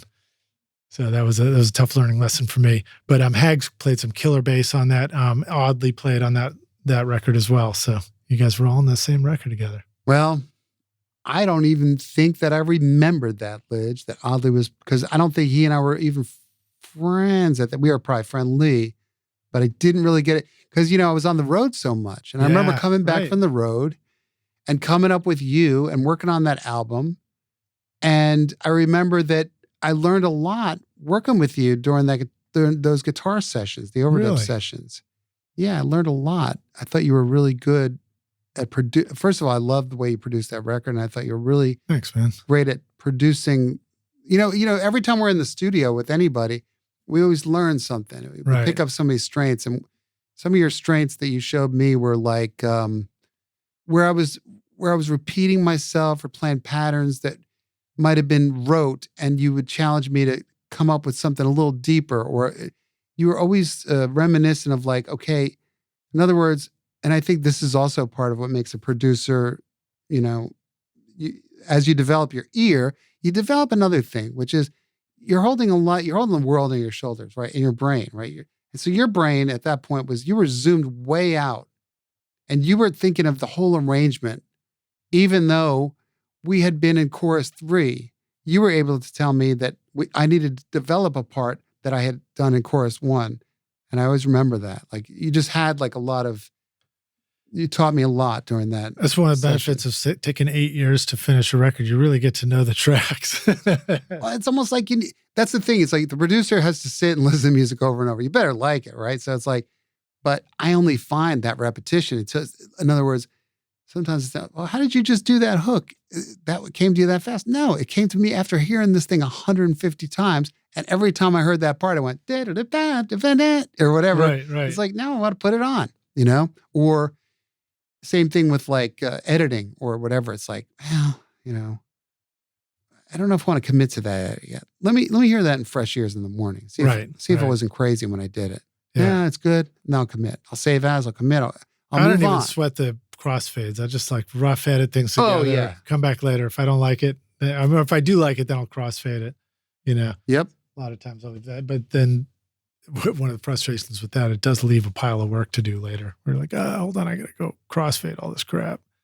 Yep. My hand hurts just thinking about it. Yeah. Another record hurt. we got the pleasure of working on together, Oakhurst. That's right. Oakhurst. The gang from Colorado. Well, Oakhurst is the reason I built Middle Tree. And I was trying to think, because those guys, and these guys are like what I consider true bluegrassers, even though they're probably like, we're not bluegrass. Like, but here's where they are bluegrass. Here's the way that they're bluegrass is they have their instruments on their body at all times. If they're not eating and they're not doing something else, they're not, their instruments are hanging around their neck. And even the banjo player, picks are on his hands until 4 a.m, until he goes to bed, And so I'm like, well, the guys are going to play anyway. I want to record them. You know what I mean? I want to record them. And I was up in my attic, my old my studio in Inglewood, and I loved working in there. But that was a great little space, man. You had the coolest looking sound panels on the ceiling. Yeah, man. It was a good vibey space, but I remember even with all those panels and everything, and even though those guys were just playing acoustic instruments, but they had so much amplitude that I remember, okay, we're all drinking beer and we're up late, but I'm going to throw mics around anyway and just throw it down and see what it sounds like with fresh ears in the morning. Well, here's what I have with fresh ears. I'm hearing drywall, man. I'm hearing drywall. I don't want to hear drywall. I want to hear that pinginess. Yeah. And so that was like, that created the desire for me. I was like, man, I really want to learn. I had so much passion for like just, and even like you said, daydreams and stuff like using, it's not that I wanted to be afraid to be primitive. It's more like, I just wanted to see how far everything could go, like how deep the wellspring of experimentation could go. Yeah. And learning microphones better and learning the tools better. So speaking of which, microphones, what are some other microphones that you are excited about in your space now? I don't even know where the question is. Somewhere I was just like, what mics do you like using? Oh, it's so funny. It's like, and I remember you and I were talking about that before, of like feeling like you have enough tools to like keep things quote unquote normaled. Right. Where it's like, oh, this is just, the piano stays mic'd, or this stays this or that. There's a few mics that are the star of the show in my place. And it's funny how like we were talking about guitars that come off the shelf. And then you're like, I'm having a love affair. The mic that I'm having a love affair with now that I almost thought I was going to sell is the AEA version of the RCA44. Oh yeah. I thought, I never used that much. Now I'm using it all the time. Have you you done it on your voice? Have you heard that like deep chest Frank Sinatra thing where you hear your voice and you're like, oh my God. I didn't know I had that deep of a voice. Let me go deep geek for a minute, since we already are. It's not like we're going to just go there. All right. This is as deep geek as it gets. Right. So it's like, I'm working with Ben Folds, right? So he lent, not only did he lend his piano to me, but he lent a Collins, the 1950s Collins tube mixer that had just been fully restored. And so it's sitting in my studio now too. And we wired it into the patch bay. And I was like, I want to hear what this 44 sounds like. Because, that was creative. It was intended for ribbon mics. And I remember my assistant said, do you want me to put the Soyuz launcher in there? I said, that thing is the best. I said, no, that Collins is the reason why they created a Soyuz launcher. Right. It's like, this is the best version of the Soyuz launcher you can get. And so, and it's real finicky with like the way that the impedance in and out is like, it has to be too much power coming in, but not enough coming out. You have to make it up, bring it in the line input of the console and make up the gain back on the mic, on the line input channel. And so it's like, and then I went right to Ampex 440 1-inch 8-track. Oh, I just went nice. to, and I just said, I just want to hear what this chain sounds like.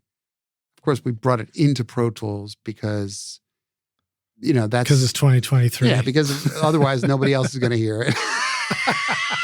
Right. It's like you have to give it to the world, and it's got to be squished into a tiny little file that I can put in my Dropbox. Yeah. You can put a piece of tape on your Dropbox. So anyway, but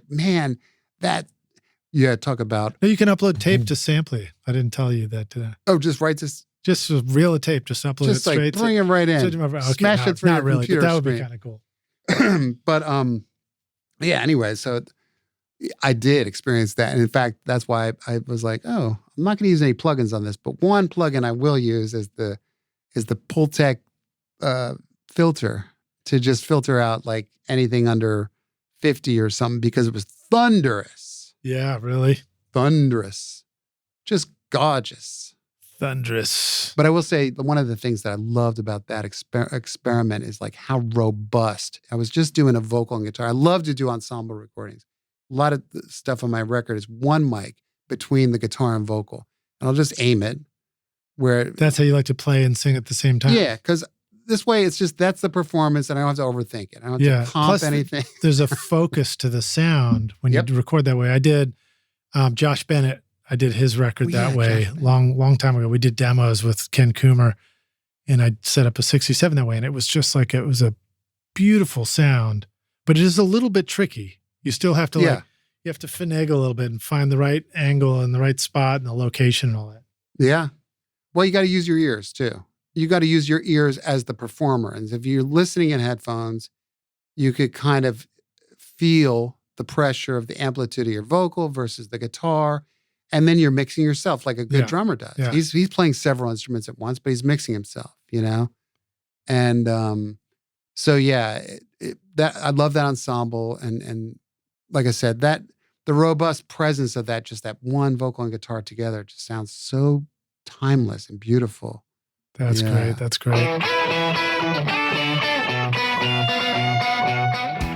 Do you ever feel like the time that you've spent watching YouTube videos, trying out mix tricks and tweaking version after version of your mixes has gotten you nowhere? Have you been looking for a simple, straightforward, step-by-step process for creating a pro mix that won't take you years to learn? What if you could have a Grammy-winning mix engineer who understood all your mixing struggles and could coach you through them? If you struggle with any of these questions, then the Ultimate Mixing Masterclass is just for you. Now you can discover the proven step-by-step mix system from Grammy-winning mixer Craig Alvin for consistently creating a pro-quality mix from your home studio that will sound amazing everywhere. Listen to this quote from one of our students, David. Quote, "Absolutely the most informative and helpful block of information and mentoring on the mix process that I've ever been a part of. That was like sitting behind a mix engineer for years, watching and picking up tips along the way, but condensed into a 6 to 7 hour session." Close quote. Look, I'm so confident that this will take your mixes to the next level that if you can't get a killer mix within 30 days, I'll give you a full refund, no questions asked. So if you're ready to take your mixes to Grammy-winning quality, then go to ultimatemixingmasterclass.com and start now by checking out the free preview of the ultimate snare mixing trick. And I'll see you at the front row table of the Grammys. Cheers. I do remember when I recorded that way, some of the low notes on the guitar seemed too big in the final picture. Since the guitar is hard. Experienced that too? Yeah. It was funny. I'm just mixing a song right now, and like, whereas bass goes underneath the problem area where the low E string of the guitar has tons of landmines. If it's the only thing in the end, if it's featured, like in other words, if that's the low end of the song, that's the lowest instrument in the mix, you're going to have issues. Right. You know what I mean? Like it's got hot spots and things. It's got hot spots. I'm just looking at the guitar going, oh, that's a danger zone. That's a danger zone.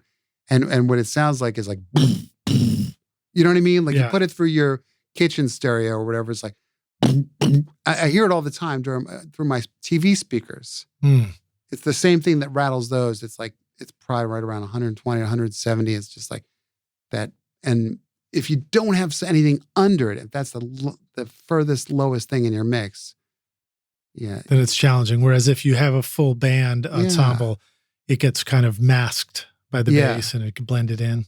And the other thing is that's the kind of thing you don't hear in those are the kind of frequencies that don't bother you in your perfect studio environment, even if it's not perfect. They just sound beautiful in there, and you get used to them. And then you're like, shit, I have to carve that? I love that right now, but the real world doesn't have any use for it. Yeah. All right. So you got time for a couple more questions? Sure. All right, sweet. So let's talk about one of the things that I think is near and dear to your heart, which is allowing musicians to really be comfortable while they're performing. So talk about some of the things that you think about when you're, you did this duet with Kate York. Sometimes you're producing a band, you're producing Ben Folds. They have to perform together as a band. What are some of the things, now I've also heard you talk about how strongly you have felt about headphones and like who's making the headphone mix for the musicians. So talk about some of those things that really help us record where we don't create an obstacle for good music to come out of the artists.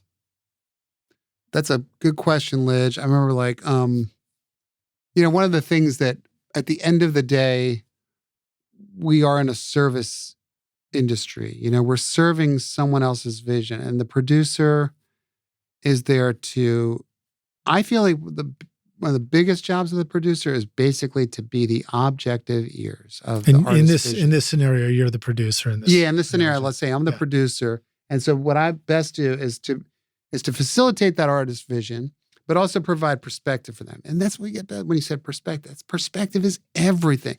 It's like, it's like, or I might hear an opportunity. There's an opportunity here where your voice sounds really good if we just lower the key by a half step or higher it, raise it, or if we raise the tempo just a hair. I think, that we're gonna connect with an energy a certain way, blah, blah, blah, blah, blah, blah. But to make them feel comfortable, and you're right. Okay, so making them feel like they could sit down at their instrument and move right into a scenario where the headphones and everything is already sounding engaging, right? It's already like, oh, I feel inspired by what I'm hearing. Well, that's great. Like, that's what you were saying before about hosting a party. You want the guests to feel comfortable. Yeah. And so it's like, oh, they feel comfortable. They're in their seats. They're hearing stuff. It's like, and then, for instance, like it depends on the artist. It depends on the budget and all that stuff, right? But it's like, working with Folds too is like, he's specific because in other words, I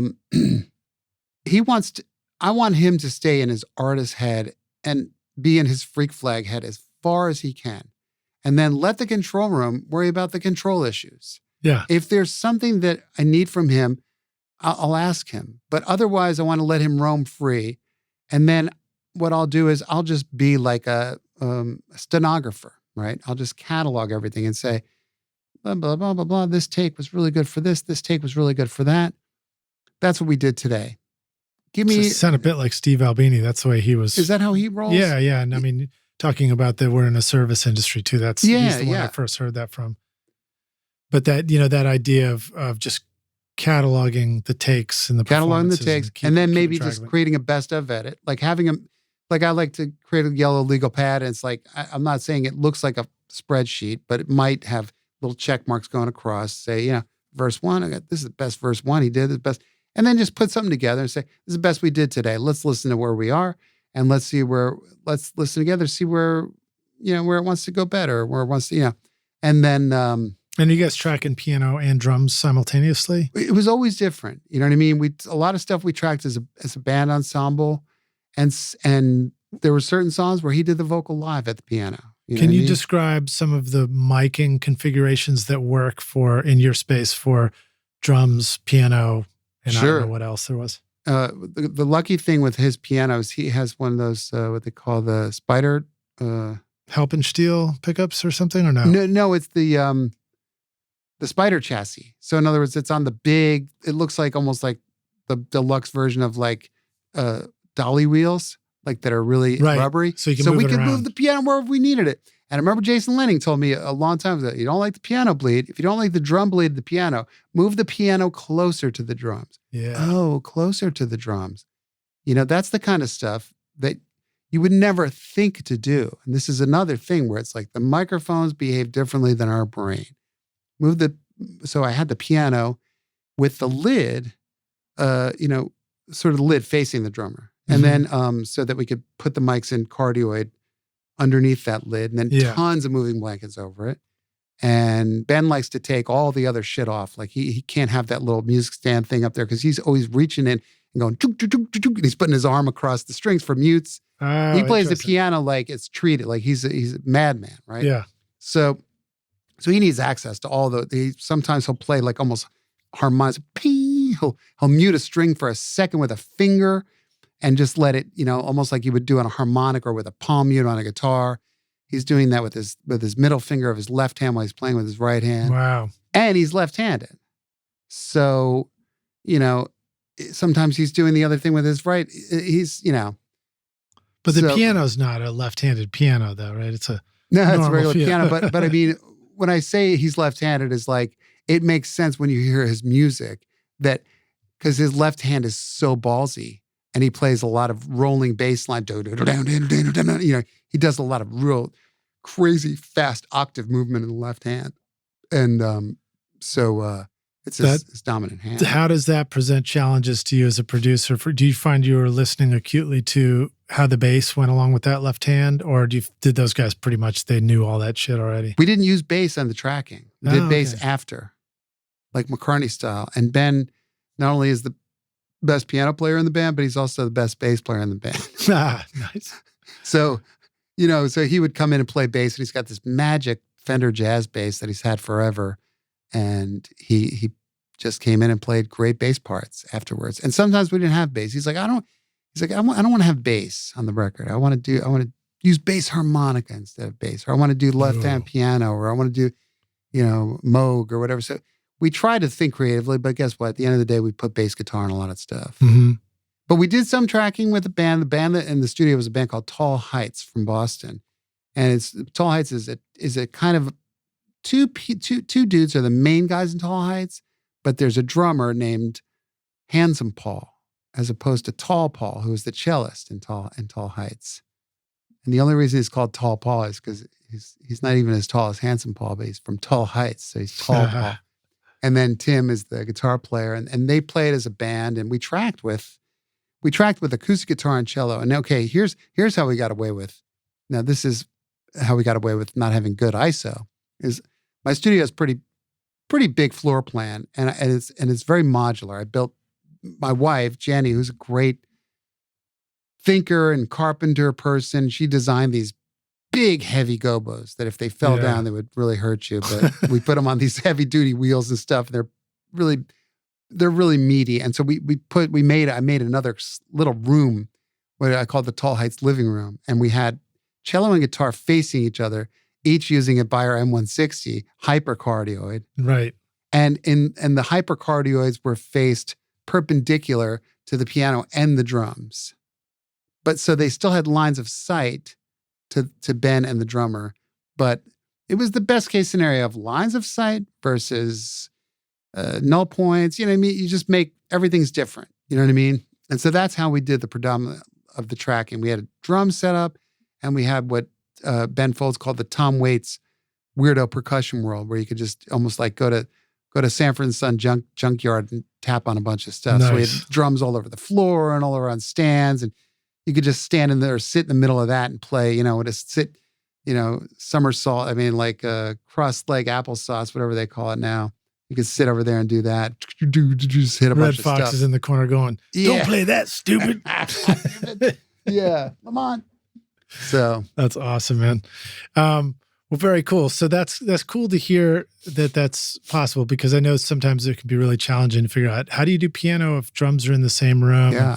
I've got a session coming up where the pianist has requested, let's separate the drums. So drums are going in the ISO room, which does a good job of separating them, but it's not 100%, it's still going to come through the doors. And it's interesting to hear these different ways of doing it. I've also done a record where we actually packed the full jazz band into the one room, no headphones. It was piano, lid wide open, right next to the drums. The horns are standing right next to the drums. And there was more stuff in there that ever should have worked. There was a vocal right next to the piano. And I was like, how the hell did that just work so well? It's called the Blue Hour, Anthony Matula. And it's remarkable how well it can work if you just approach it that way. Yeah. And people have to play at the right volumes and stuff.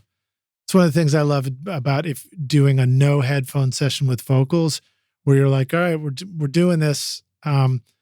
There won't be overdubs. You can do overdubs, but we won't be fixing stuff and replacing things. Mm-hmm. And it all starts with the vocal, and every other instrument has got to sound great coming through that vocal mic, or that's not what we're doing on this record, Yeah, because that's the mic, and it's going to be parallel compression on everybody else. Yeah, exactly. Exactly. So you better have your shit together. All right. So very quick question. What's an instrument that you want to learn next? Well, I'm really trying to get better at piano. And I find that's my favorite thing to do too, is just sit at the piano and I'm really addicted to it. Kind of. It's a good thing Ben didn't come into your studio and set the bar really high for you. Yeah, I'm not intimidated at all.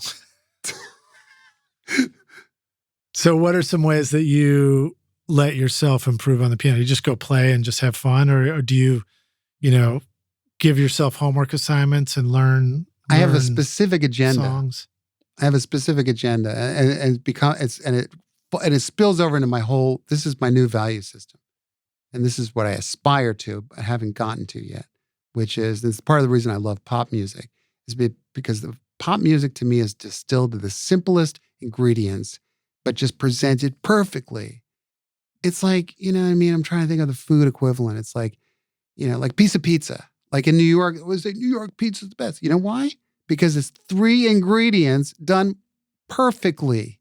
And so it tastes incredible. You don't need to put anything on it, And in fact, if you put more stuff on it, it's going to be a diminishing flavor profile.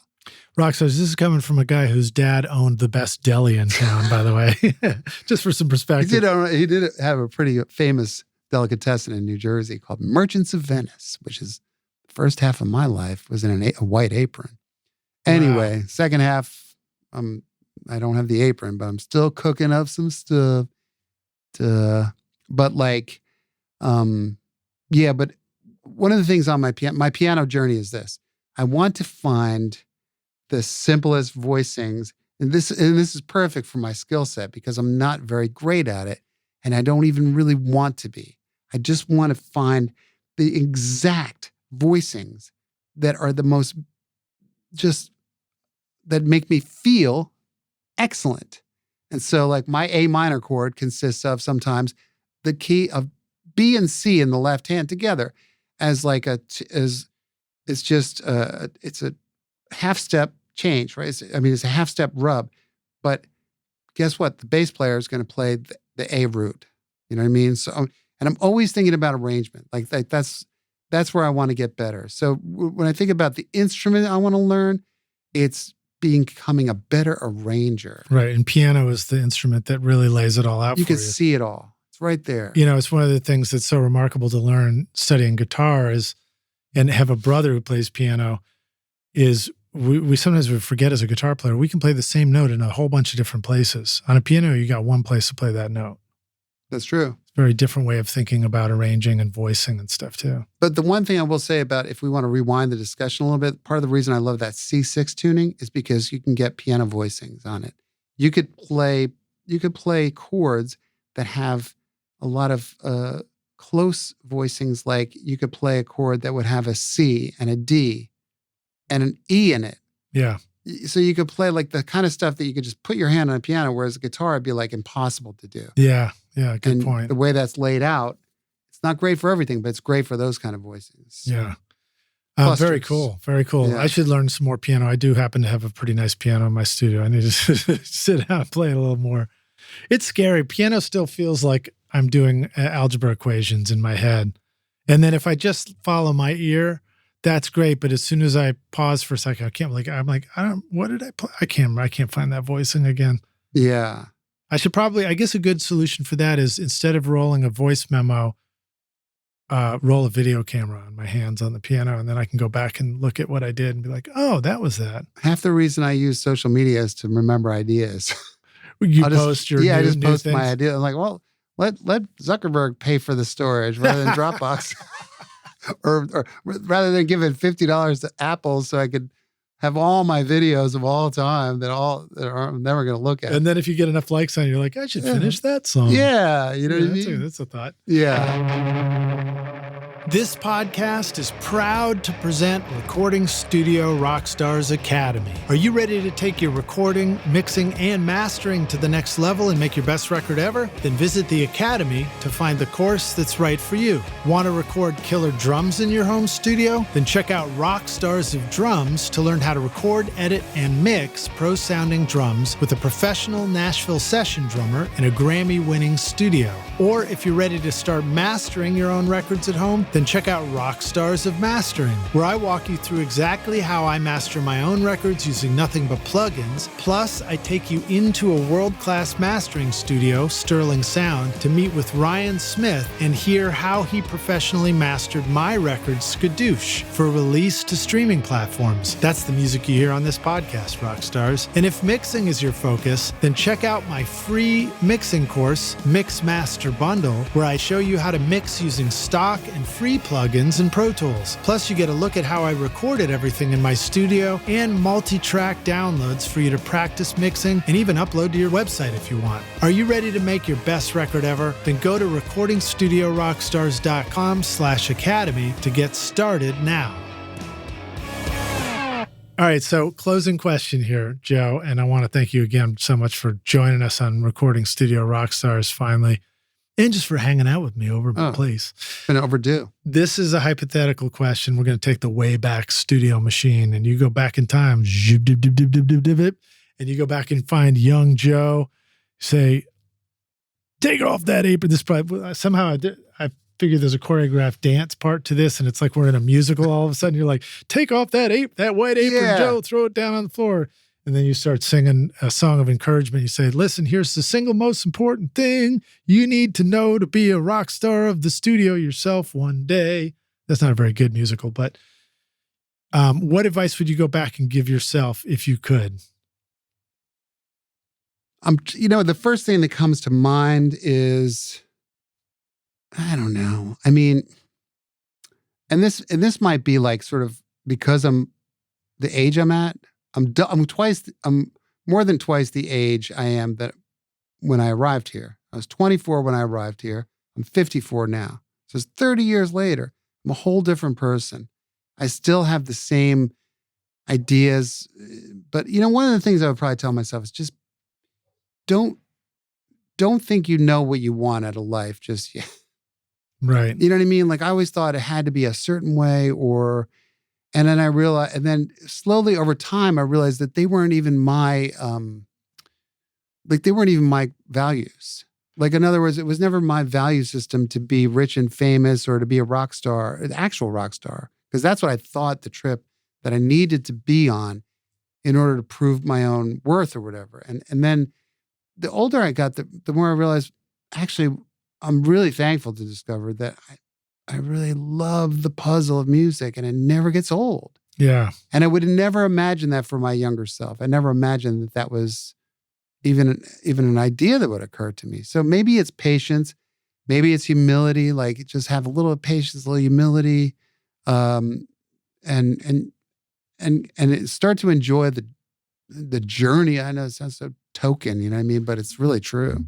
Well, that's such a great insight too. This idea that we pursue things in life that we are interpreting as true to ourselves, but really we're just borrowing somebody else's idea, and the real essence of creating music and being creators ourselves, and something that we probably all look at each other and go like, how come they're good at it? I look at you, I'm like, man, Joe's really got it figured out, man. But it's that finding your own voice. Yeah. And you just described a life journey of finding your own voice, which is, what's important to you in life. I remember when we first got to Nashville, and maybe even before we got here, the dude who was the sort of, he was like the tipping point for us moving here when we met a guy named Rick Clark, who's a producer.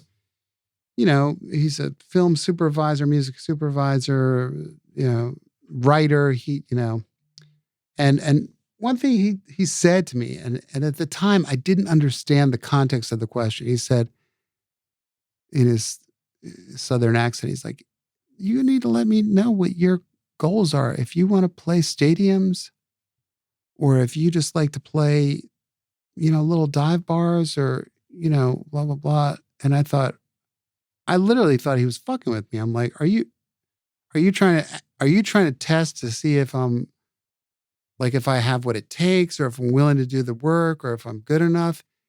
But he was literally being sincere. He was like, just tell me what you desire. And I guess I was thinking, man, it's got to be all or nothing. You got to make it, you know, you got to make a splash, and you got to be famous in order to be in the music business, you know? Yeah.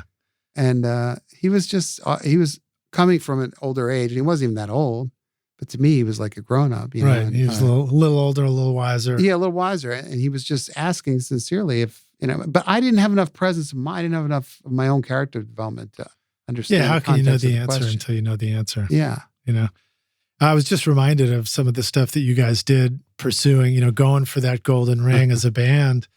You know, you guys were playing shows, you were going out on tour. If somebody else didn't come along and give you a tour, you got a whole bunch of battery packs, and you all loaded in a van, and you toured the country, and you just open the van and pull out your battery amps, and you just perform right there on the side of the city street for whoever would listen. It was great. It was the best. And it was like, there's the line in my song, which I feel is one of my best lyrics. Don't let the eyes on the prize keep you from being surprised. Nice. Because I'm surprised at how much I like my life. Yeah. I would have never imagined, if somebody would have said to me at 24, this is what you're going to be like when you're 54, I'd be like, oh, that sucks. And now I'm totally psyched. Yeah. I mean, youth is a hard trip. It is. It's a hard trip to be young. You gotta take way those easier knocks, being older. Figure it out. Yeah. I mean, for me, my version, of course, was like following the same band around for 10 years, working 7 days a week, endless hours in the studio in pursuit of something that didn't really arrive. But what did arrive was this incredible wealth of experience and, learning in the studio by just doing stuff over and over again until I got it. And then they came along and just made plugins that did that stuff for us anyways. Use those skills anymore. Just go to the preset. Awesome. Well, dude, thanks so much for hanging with us on Recording Studio Rockstars. Rockstars, thank you for hanging in there with us and listening. It's a real honor to have you on the show, Joe. You're one of my favorite musicians, man. Well, man, I love you too. And you've been a mentor to me over the years. It's awesome.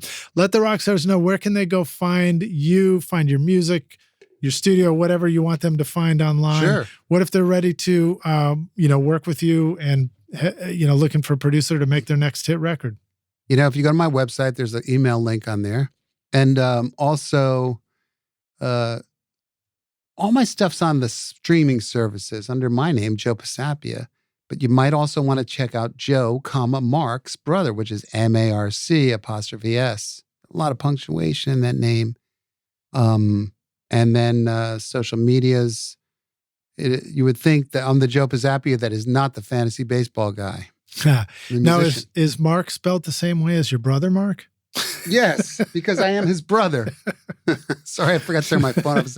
I'm here at a podcast with my phone's. It's all spam calls. Nice. I just finally, I used to turn it off all the way, and then finally I figured out how many buttons to push to have it shut up finally. Yeah. All right.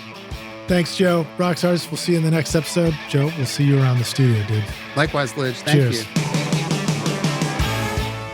Thanks so much for listening to Recording Studio Rockstars. If you enjoyed the show and want to help make it better, then please share this episode with your friends on social media and leave a rating and review on iTunes to help the podcast reach more rock stars like yourself. You can click directly over to iTunes or go to rsrockstars.com/review for an easy explanation. And remember to hit the subscribe button to keep up with weekly episodes. And if you're ready to make your best record ever now, then head over to Recording Studio Rockstars Academy, where you can start with my free course at mixmasterbundle.com. Thanks so much for listening, and thanks for being a rock star. I'm Lij Shaw, and this is Recording Studio Rockstars. Now, go make great music. Recording Studio Rockstars would like to give a big thank you to our awesome sponsors who help make this episode possible. Lewitt, Atom Audio, Native Instruments, Isotope, Spectra 1964, and OWC. And remember, at isotope.com and nativeinstruments.com, use the coupon code ROCK10 for 10% off any plugin purchase. If you enjoyed Recording Studio Rockstars, please check out our sponsors using the links in our show notes, because it's a great way to help support this show. These are all things I highly recommend for your studio. They're going to help you make your best record ever. I would also like to thank our fantastic team here at Recording Studio Rockstars, Vlad Weselchenko, Braden Stremming, Liz Hulitskaya, and Roberto Oxman de Aragao for additional podcasts and video help. Thanks so much for listening, Rockstars, and we'll see you in the next episode. Cheers.